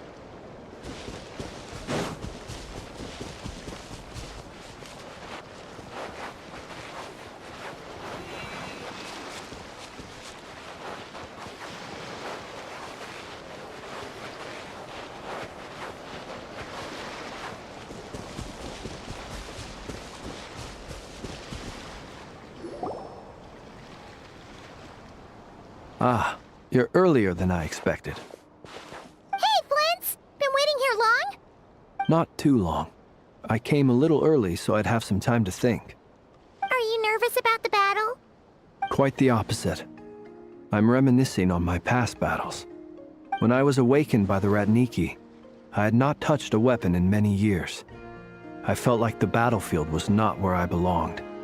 But after waging war against the Wild Hunt for so long, I came to realize something. A life of absolute peace is simply not a possibility for me.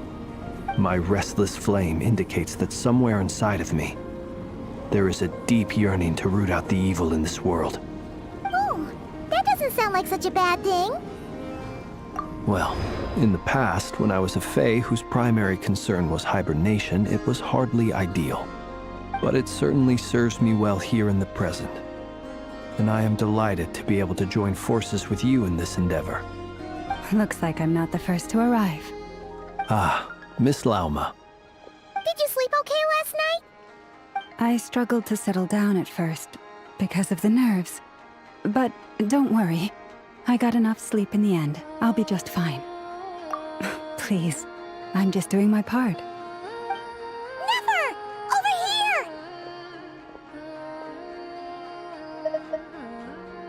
Aino asked me to relay a message. She said Anefa will be on high alert and keep a close watch over all secondary districts where defense is required, providing support as necessary. Meanwhile, Aino herself will provide range support to us directly, using her latest invention. Excellent. My thanks to all involved. The chess set's looking a little unstable. It won't hold him much longer. We should be prepared to engage at a moment's notice. No sense sitting around waiting. Let's make the first move while we still have the option. I agree. Paimon, find a safe hiding place. Got it! Be careful, Traveler! I will.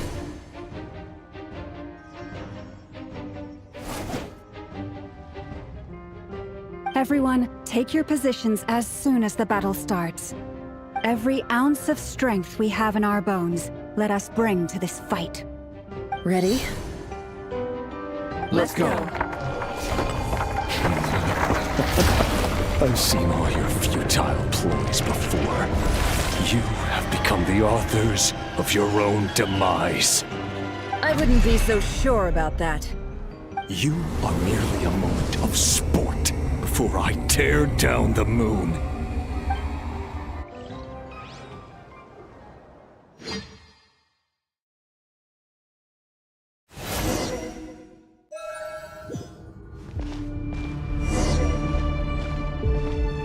Stay on your toes.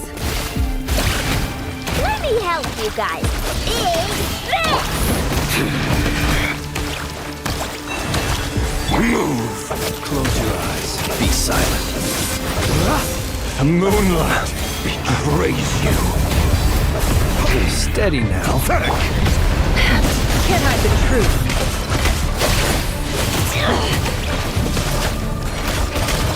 No more lies. Move!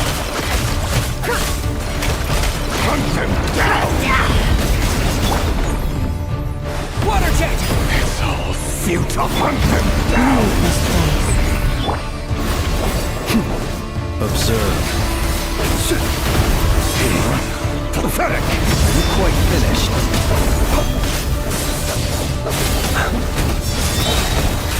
Keep your distance. Night falls. It's all futile. Our poor lost land, by the frost moon of old. It all adds up.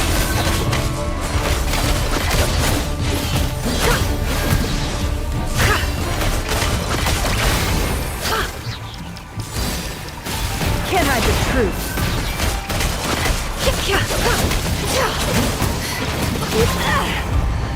No more lies. Hunt them down! The moonlight betrays you. Be silent. Seek within. Can't hide the truth. Pathetic! How unfortunate. No more lies.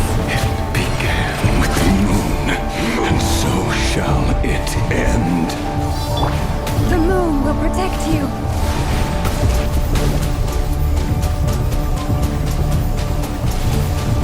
Go!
No more lies.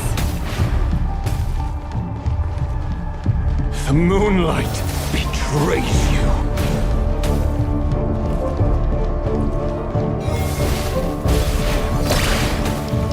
Move!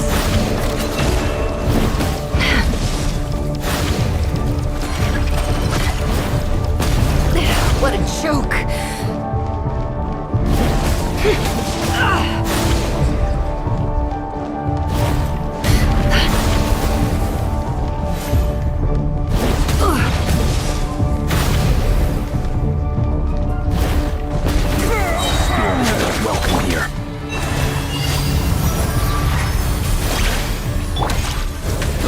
Sleep beckons. Observe. The deception ends here. Wipe out! The moonlight, it's all futile. Forest, protect us. Close your eyes. Steady now. Be silent. To dust. It's all Keep your distance.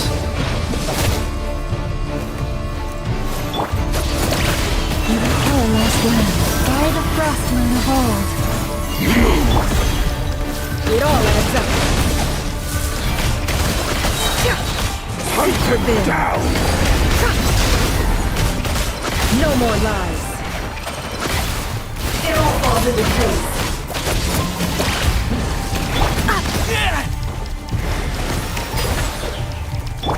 The moonlight betrays you. Move! With one heart, we pray. Close your eyes. Pathetic! Are you quite finished? Be silent.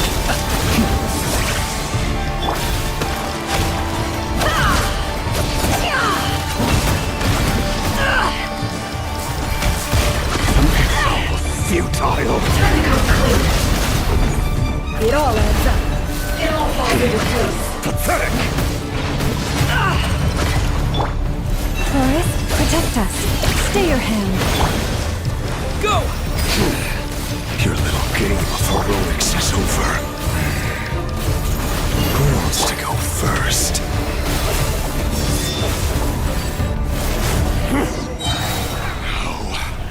Get out of my sight! No, we've been Death is within separated! my grasp! You okay? Never! Where are the others? Stuck outside the barrier. I guess he really doesn't like us. I told you before. Knowing such is always a death sentence. Be careful what you wish for.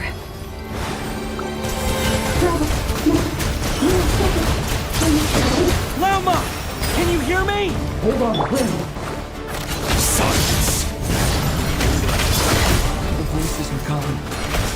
But at least I know they're still there. I need to focus. Stick to the plan. Remember my most important task. Keep stalling him. If I can stall him for long enough, the moment will come.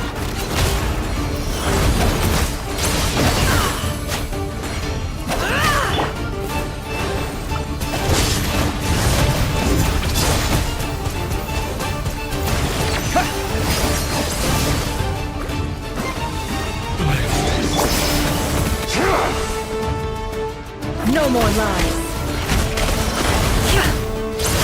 Let's see what you're made of.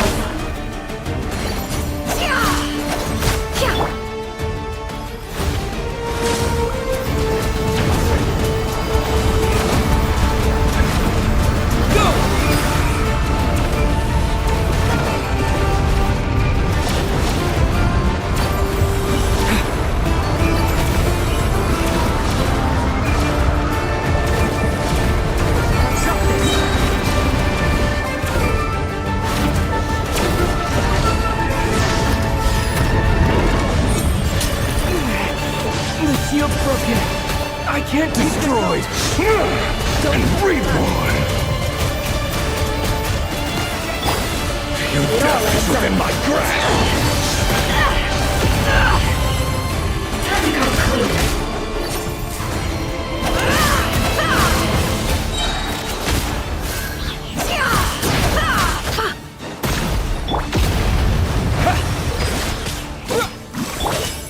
The deception ends here.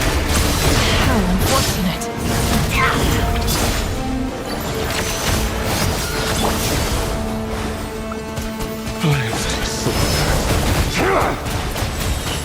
Go!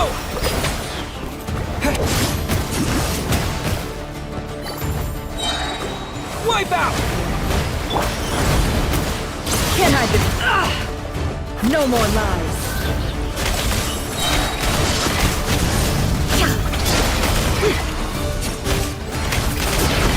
Seek within.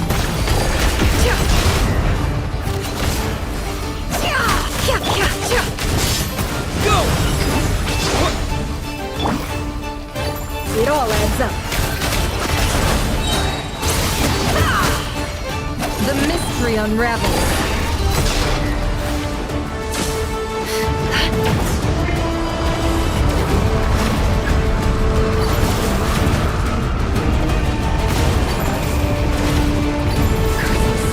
There's no other way.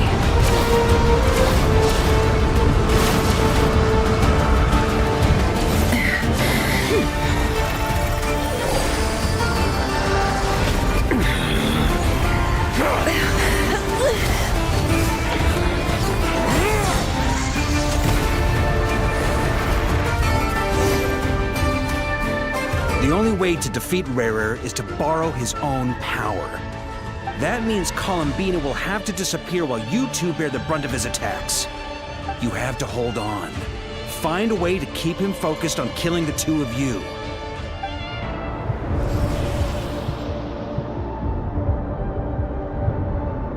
Never. Your eyes are bleeding. Soon you will be powerless to resist. And then, I will reduce you to dust. But that dust will plague your memories. Come on, keep holding on.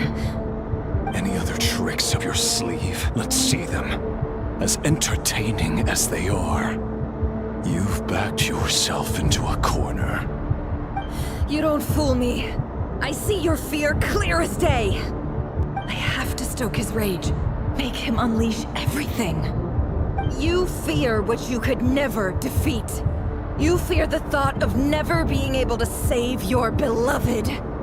You cannot win the fight against fate, Rarir. Is that what you think? Well, now it's your turn to feel afraid!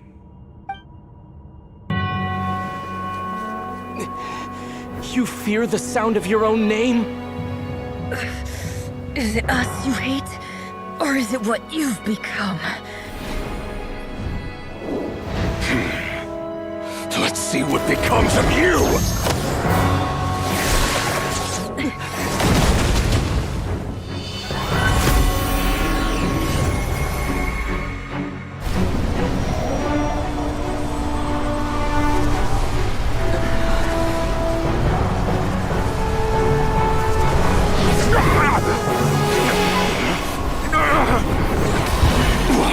Happening?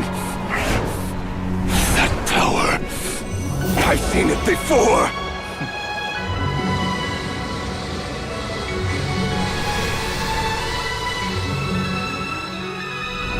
His power is on another level. We'll need to use an alchemical array to convert his power into a usable form. Then quickly channel it into Columbina, rendering her powerful enough to compete with him. I'll join you. I can help. If I release enough abyssal energy into a confined space, it'll create a potential difference, allowing us to extract a huge amount of elemental energy. Next, I'll synchronize with everyone's minds using Pyro, then give you temporary access to their abilities and fields of view. But it won't last long. Can you see? Well enough. So, we have a student of Gold Rheindotter in our midst! How about that?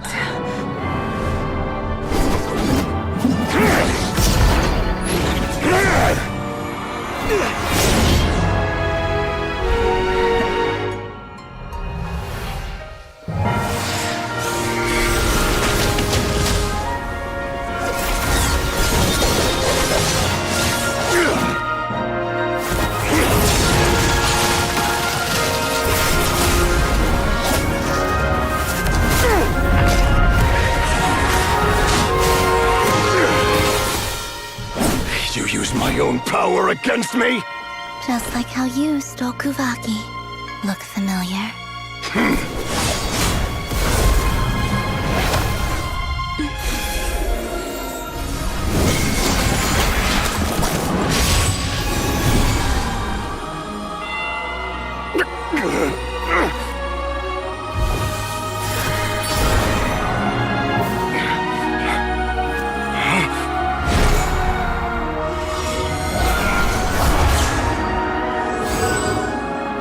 Don't you realize you don't have the power to hold that gate open? I don't, but someone else does.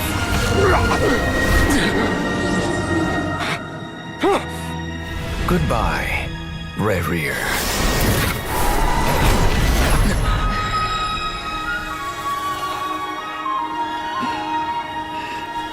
We won.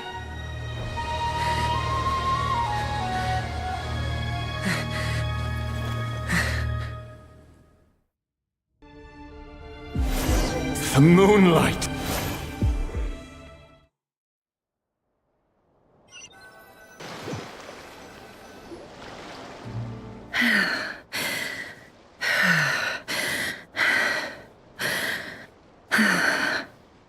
Nefer, how are your eyes?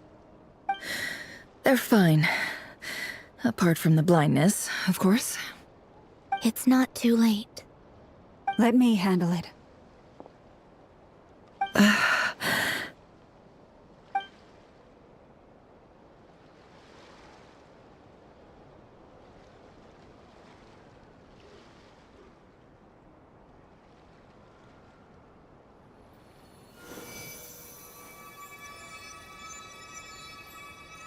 Miss Nefer, it's not like you to lose your composure.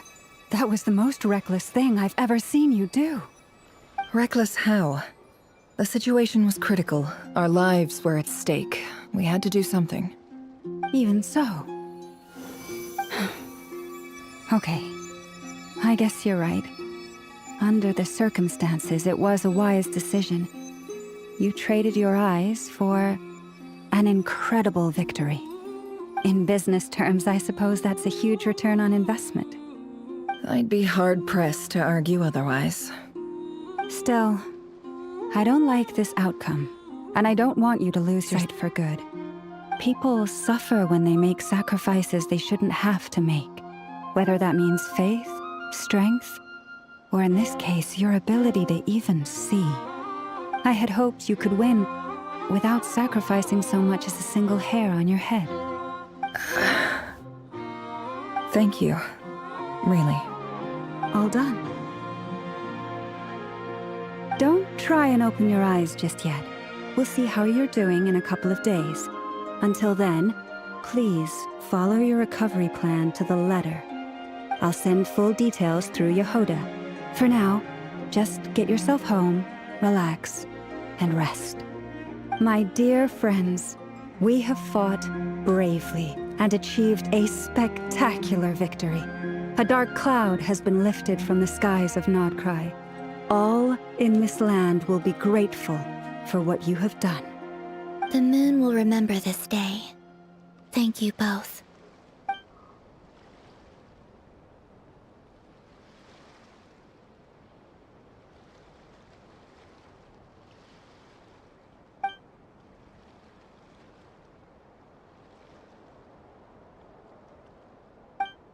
There's something I want to let you know.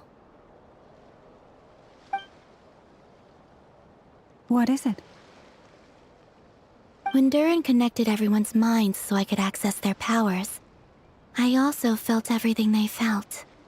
And since Nefer's eyes were injured, my eyes are hurting now too.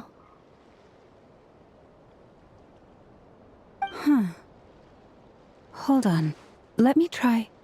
I only feel the pain. There's no actual damage. I just thought I should tell you. You're right. There's no damage. That's a relief. But I must say, I'm surprised to hear the Kutar share something like this with me. In the past, you never used to open up about yourself. Things are a little different now from how they were. I'm learning to share how I truly feel with my friends. Friends? You have no idea how glad I am to hear that.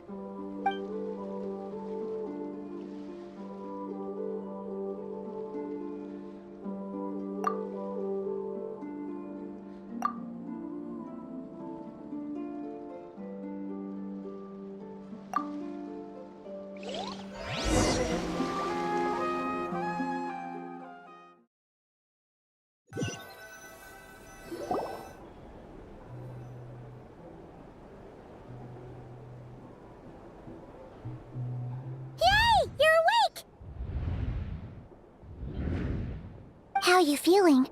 Any aches and pains? Did you sleep well? I'm doing all right, Paimon.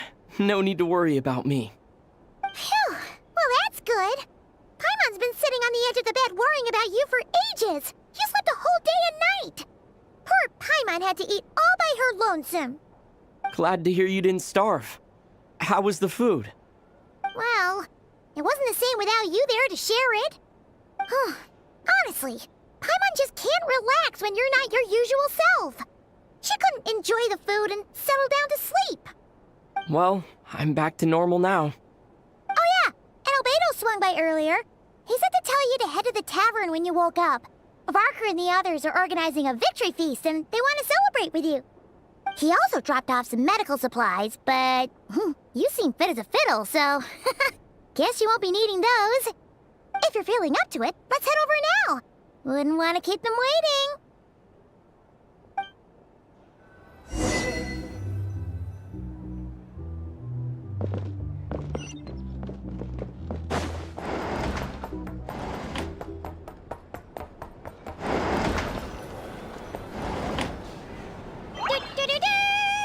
We're here! Oh, Traveler and Paimon!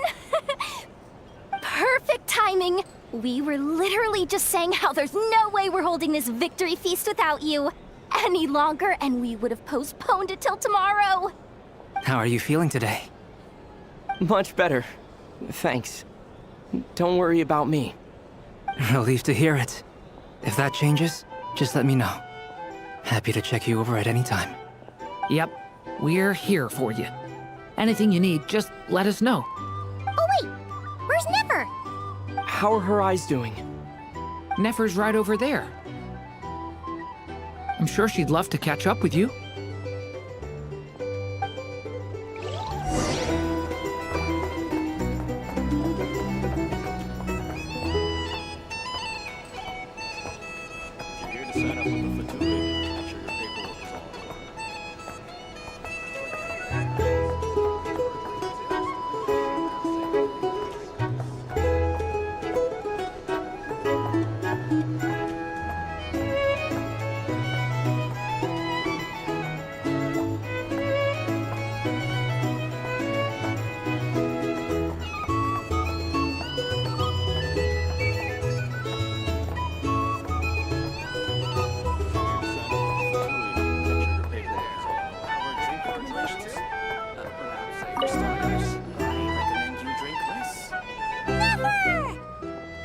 Traveler, Paimon, are you recovering well?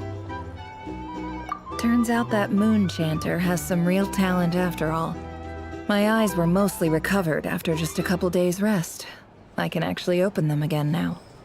Yeah, but you gotta be careful. Lauma says not to strain your eyes while they're still healing. Yes, thank you. I'm well aware. Yehoda, could I borrow you for a moment? I could do with an extra pair of hands. Oh, sure. Coming. Did you hear that? I gotta go help Lauma for a second. You guys chat among yourselves. I'll grab us some drinks on the way back. Paimon, you still like 'em sweet? You bet! Make it extra sweet, because Paimon's earned it! Sure thing!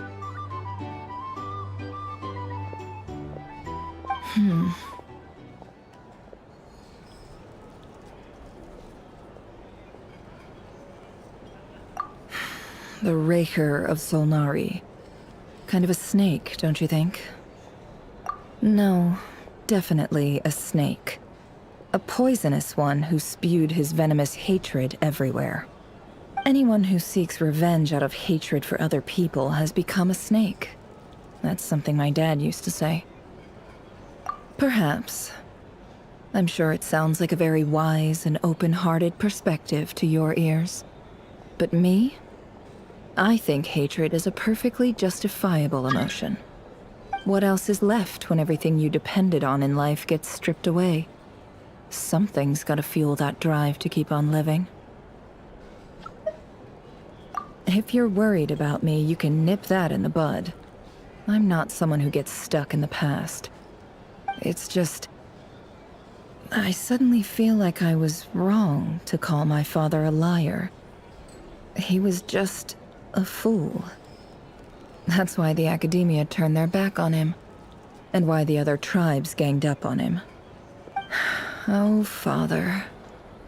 How much better things could have been if you were a skilled liar. Look at the Ibis King. Thoth is a fiendishly cunning liar. And yet, strangely, he feels more like a father to me than my real dad ever was. He's never brought it up, but I'd bet he feels the same way. Why else would he give me the power to perceive the truth, while at the same time training me in the art of deception?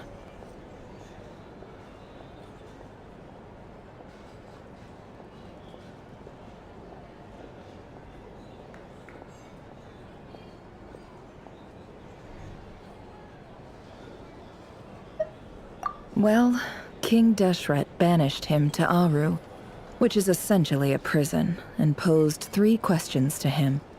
He promised that he'd have his freedom if he could find the answers. His response was to take on a physical form and approach me, hoping that I could become his envoy and search for one of the answers on his behalf. Did he really think I'd fall for that? He's stuck there. He can't make me return what he gave to me. So that's enough for you to decide he's nice, is it? He's a prisoner, and he was scared. So he decided to perform some good deeds to win people's approval. He lives in fear because he's a deceiver. How is Rerir any different? You can't work as a spy your whole life and expect a happy ending. It's preposterous. Yet I can't say I don't understand it. Liars live in the darkness of their own making, but it's still human nature to want to go on living. They say that a liar's soul is the most worthless thing in the world. What do you think? Oh, really? Well, it takes a very kind person to find compassion even for liars. If you ask me, the soul of a liar really is worth nothing, because all they care about is themselves. For example, when something good falls into my lap, I don't go sharing the news around. Stops other people trying to steal it from me.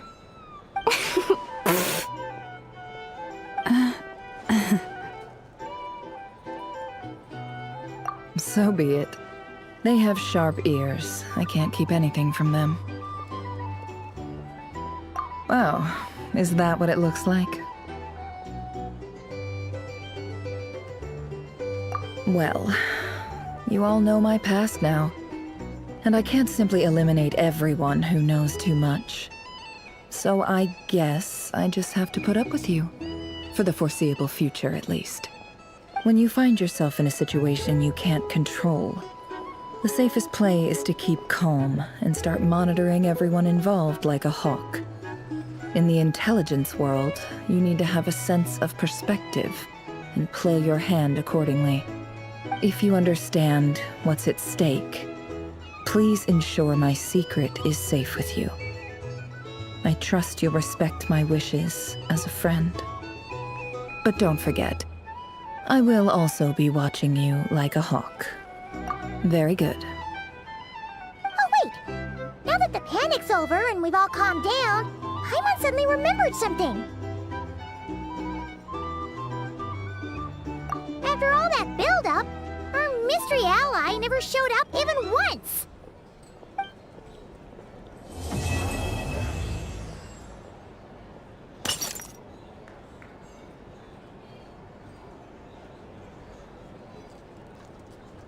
Huh? Am I imagining things?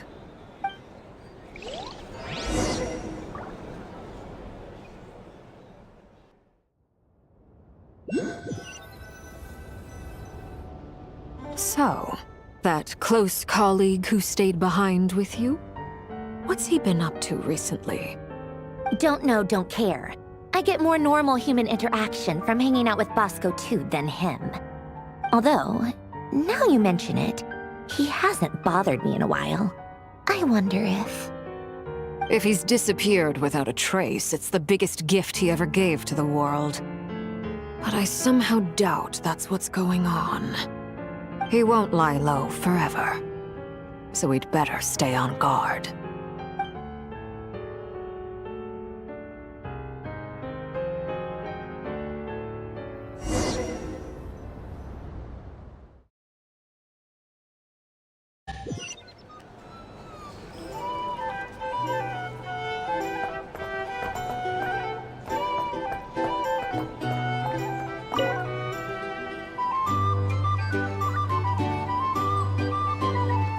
Ah, Lord Sangama Bay. How lovely to see you. I must thank you for the device you provided. It was an enormous help. Would I be right in thinking that it was developed by the Academia? Why come and ask me when you clearly know already? I mostly came to thank you. That's more like it. A little gratitude goes a long way with Lord Sangama Bay. Play your cards right, and you might even stand a chance of becoming my long-term supplier. The chance to work with such a kind and charitable investor as yourself would be a great honor for the Curatorium. Huh? Charitable? Who said anything about charity? First time hearing about it. Let's see. The first plot of land you purchased in Nodcry, your desert interests, and... Stop! What do you think you're doing? Exposing my investment history! It's nothing to hide from. They're all perfectly legitimate investments. And some of the land you purchased was with the intent of building a sanctuary? Yes, I heard about that too. How did you... You're a curious case, Lord Sangama Bay. You don't like people finding out about your good deeds, do you? But I'm afraid no matter how hard you try to keep things under wraps, where there's a will, there's a way. You did it for Sumeru, didn't you? It was empty land that was gonna go to waste otherwise. I figured if I built something there, it might at least get some use in an emergency. Disasters are capricious things. They strike without any warning. I've lost family to a disaster before, and I don't want to lose any friends or business partners if I can help it. My elder sister used to dream of finding a sanctuary. Somewhere with plenty of food, water, and medicine. Where everyone could live happy lives. It was something I looked into, but after discussing things with the Dendro Archon, I decided on a more effective strategy. The tech people handled the tech, and Moneybags provided the Mora. It just made the most sense. It's a pity that so few people know the truth about you. Everyone says that you view everything in terms of Mora, and all you care about is growing your own wealth. So, what's the problem with that? Everyone wants to be rich. It's human nature. So yes, I love Mora, and it's nothing to be ashamed of. But surely you have dreams of your own beyond just making Mora. You don't get it, do you? My dream is to invest in other people's dreams. And, you know, make a nice little slice for myself along the way. Just thinking about it makes me happy. That sweet, sweet sound of Mora. Thank you. For the device? And the pendant. Oh, that. I was just returning a favor. Don't worry about it. Seems like we've both been away from home for a very long time. Yeah. So long that I barely remember what my family even looked like. That would be your mother, father, and sister? Yeah, though it's been years since my sister passed away. It's not like I want to forget them, obviously, but memory can be even more ruthless than the most calculating business person. Beyond a certain point, if something isn't helping you, it just gets rid of it. My sister can't help me now. Slowly but surely, her face is fading from my mind's eye. It's become a vague impression. Not everything will fade. When loved ones pass away, the beautiful memories are the ones that last the longest. Yeah, that's true. If you ask me, that's the one silver lining in all of it. Well, that, plus, I'm sure that life is much better now than it was back then. Oh, Absolutely. I have tons of Mora, a big beautiful house, business is booming, and I'm as happy as can be. You've got a lot going for you too. Boss of the Curatorium of Secrets? I'm sure there's plenty of Mora to be made in that line of work. I appreciate the vote of confidence.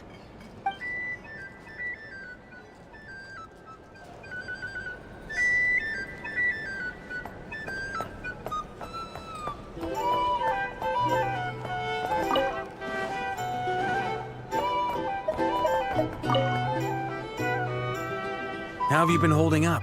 Any adverse reactions? If you start to take a turn for the worse, make sure you tell me right away. You don't need to worry about me, Grandmaster. I'm fine. I mean, I barely did anything, so... What? You're too humble, young man. You played an indispensable role in the battle for Nodcry. We can't thank you enough for your support. Sometimes, when people praise you, it's because you deserve it. The best thing is to accept it calmly and with grace. It's important to learn how to respond to words of admiration. Let's do a quick demonstration. Albedo, that was an incredible feat of alchemy. The pressure was on, but you worked flawlessly at lightning speed to get the job done. Thank you. I can't take all the credit, though. Durin played a big part in forming the alchemical array. See? Did you catch that? A masterclass in how to take a compliment. Okay, yeah. I did work pretty hard to help prepare for the battle. No point denying that. Hey, you guys! Hey, look who's bounced back. Looking good, traveler. Seems like you've recovered. You won't need to take any more medication. Can I get you a drink? Huh? You know how to order at a bar now? You've sure learned a lot recently. Handling a drinks order is ridiculously simple compared to alchemy. Don't worry, I'll blend into society yet. Paimon believes it! You're clearly a fast learner, just like your brother. To be totally honest though, Paimon didn't quite follow all the details when you first explained the plan to us. Don't worry, that's completely understandable. Unless you're a student of alchemy, it's hard to grasp the principle and how the process works. To put it in the simplest terms, we saw how our enemy stole the power of Kuvaki. And that gave us the idea of stealing his power to turn it against him.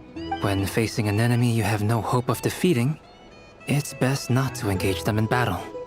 So, instead of looking for a way to overpower him, we decided to help Columbina get strong enough to at least stand up to him in a fight. For this to work, we had to analyze his modes of attack, confirm who his main target was, and make sure that he wouldn't go beyond the range of the alchemical array. For added security, we prepared a total of 4 arrays. But to mitigate the impact of the battle, we identified one location in particular as the ideal spot, which is where the confrontation took place. The alchemical array absorbed his abyssal power. Then Durin processed it to render it usable by Columbina. That power enabled her to do what would otherwise have been nigh on impossible. What surprised me was that Dainsleif actually agreed to join us. Given his history with Rerir, he had every right to sit this one out. But we're extremely grateful for the decision he made. It must have been a painful choice to make. But I'm sure that making a decision was far better for him than staying in limbo. Absolutely. He was torn between 2 paths, but in the end, he made his choice and stuck to it resolutely. He doesn't strike me as the sort of person who'd stay trapped in limbo for long. Anyway, however you cut it, everyone gave a stellar performance. And now, it's time to kick back and celebrate.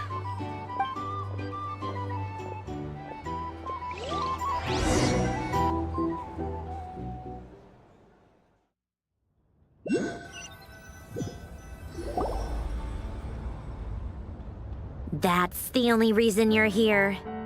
Yes. I've thought a lot about it. And I've realized that you, me, and Arlecchino should be friends. I think this is very important, so I felt I had to come and tell you. Well, this is a new one. I'm so moved. I can't even hold my teacup. If that's all, you can leave now. Do you not want to be friends with me? Or is it that you prefer being co-workers? What is this, Columbina? Are you deliberately testing my patience threshold? Right now, my politeness module is active, but if you say another word, I swear I'll shut it down. If your politeness module was active, wouldn't you say the word please at some point? Polonia, please see Lady Columbina to the door. Will you still invite me to your next tea party? What? Yes, I think you will. Bye-bye, dear Sandrone.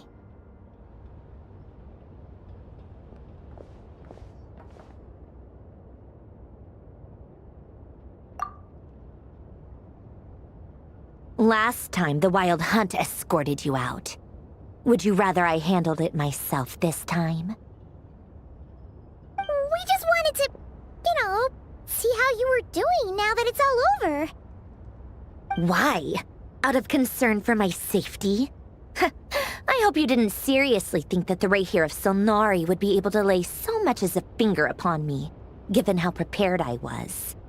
Mostly because you kinda helped us out, so we just wanted to check you were okay. Looks like all your robots are fixed, huh? Oh, don't you worry about that. Tea time is already a write-off. The visitor before you managed to kill my appetite. If you're in the mood for tea, go ahead and help yourself. Otherwise, it's going to waste. My coasters are still missing in action, though. Use this notebook instead. Whoa! Pretty hefty notebook. Look at all those calculations. You can ignore those. They're just dumb scribblings. I doodle and write in my free time. Sometimes I remember the distant, dreamlike past. Sometimes I imagine the far-flung future. And other times, I grit my teeth and note down all the crazy nonsense going on in the present. Some people do the crosswords in the newspaper. This is my equivalent of that. Trying to predict the future is like daydreaming. And writing about the present just makes me furious. The past is my favorite. If nothing else, it's already set in stone, so I don't have to rack my brains trying to figure it all out. Huh. Although, having said that, the only vaguely interesting memory in my past is probably that guy they call Lord Artificer. Who else? Pretty much all the mecha in Fontaine are his personal handiwork. Wait, are you saying you know him? Like, personally? As a friend? I mean, I guess we were friendly enough. Yep. In fact, I'm probably the only normal person left who knew him at all. We used to chat occasionally back when he was still around. Before he passed away, he asked me to destroy all his manuscripts. I honored his request, but I did read through everything first before destroying them. I mean, I couldn't let the genius of Lord Artificer Alain Guillotin disappear like that. Would have been such a waste. So, that's where the formulas in your notebook are from? I just told you. Those are my equivalent of crossword puzzles. They're just dumb formulas that I solve for fun when I'm bored. Alain's work was like epic poetry. The formulas in my notebook are just silly little riddles in comparison. Not that there's anything bad about them. I mean, at least, solving those riddles isn't going to hurt anyone. Except me, 'cause I lose a few brain cells in the process. Anyway, while we're on the topic, I might as well tell you about what happened to him and his friends. Alain Guillotin had two close buddies, Renee and Jacob. They spent their childhood years together in the Narzissenkreuz Institute. They were all quite competitive, so there was some rivalry between them, but it was a friendly rivalry. But beneath the friendship and the rivalry ran something deeper, a sense of nostalgia for the past. Unfortunately, childhood would end. The prophecy would come true, the apocalypse would arrive, and the future would never be.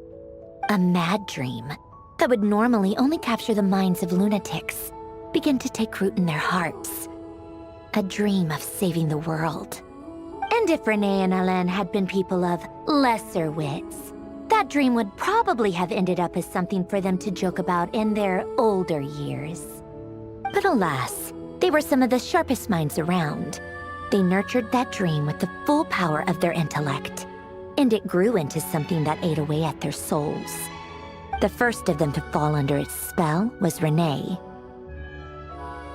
Against Alain's wishes, he persisted in experimenting on a mutual friend of theirs to try and save their life. Alain did not approve and parted ways with Renee. It's complicated. Alain wanted to believe that Renee only did what he did for the sake of their friendship. But when he told me about what happened, I could tell he still had some suspicions about Renee's motives. Perhaps the seed that would grow into a nightmare had already sprouted in Renee's mind. Even then, the next time they met, Renee's soul had been completely engulfed by the dream of salvation. His futile attempt to change the tide of fate only resulted in a wave that swallowed up the world, even before the apocalypse came. And although that wave died down eventually, I hear that it just recently came back with a vengeance. As I understand, Renee wanted to live out his dream of salvation once more. But I'm told that the attempted resurgence finally died out for good. At long last, Renee awoke from his deluded dream. Though of course by then it was far too late. What do you think of Renee? Do you admire his transcendent genius? His view that any price was worth paying to achieve the lofty goal of saving the world? Or do you despise him? Dismiss him as an evil madman who wrought havoc on the lives of everyone around him as he pursued his delusional dream? Same difference, really. Just a matter of perspective.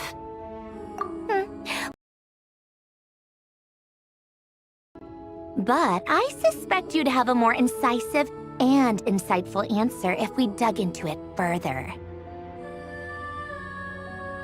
I don't like fanatics who give up their whole lives for their ideology. Nor do I like fools who let their delusions take control. Maybe I could understand if Renee had just been an ordinary person. But he had a sage-like intellect. And still managed to get himself lost in the labyrinth of his own desires. Anyway, that's enough about Renee. Now, moving on to Alain Guillotin, the Lord Artificer. He managed to put a stop to the first storm whipped up by Renee. But after that, Alain lost his friends and family. To his credit, I suppose, the loss of his family and friends was purely a tragic accident. It's not like Alain sacrificed them for his cause or anything. After that, the only thing supporting his work was the same dream that had dragged his closest friend down to the abyss. But although the desire to save Fontaine drove him to found the Fontaine Research Institute, Alain continued to reject any form of transcendental knowledge or power. He was suspicious and fearful of it, having seen the way it had affected his closest friend. I think that formulas and machines derived solely from human intellect were the only thing that gave him a sense of spiritual comfort. Yet Alain's intellect was simply too great. It barely left him space to breathe in his lifetime. Once he realized that the end of his life was approaching, he finally accepted the truth. The Nazissenkreuz Institute needed someone, and a human being, to see its story through to the end. He quit working on his formulas, trading them in for the fairy tales that had played such a formative role in his childhood, but which he'd barely touched in his adult life. He told me that the director of the Nazissenkreuz Institute used to read those fairy tales to the children as bedtime stories. Apparently, they worked wonders at sending kids off to sleep. I think that all he wanted at that time in his life was to be able to sleep deeply without being plagued by depression. By that point, nothing else really mattered. At the very end, he laid down to rest in the ruins of the former Nazissenkreuz Institute orphanage, while the Fontaine Research Institute he had founded continued tirelessly with its work.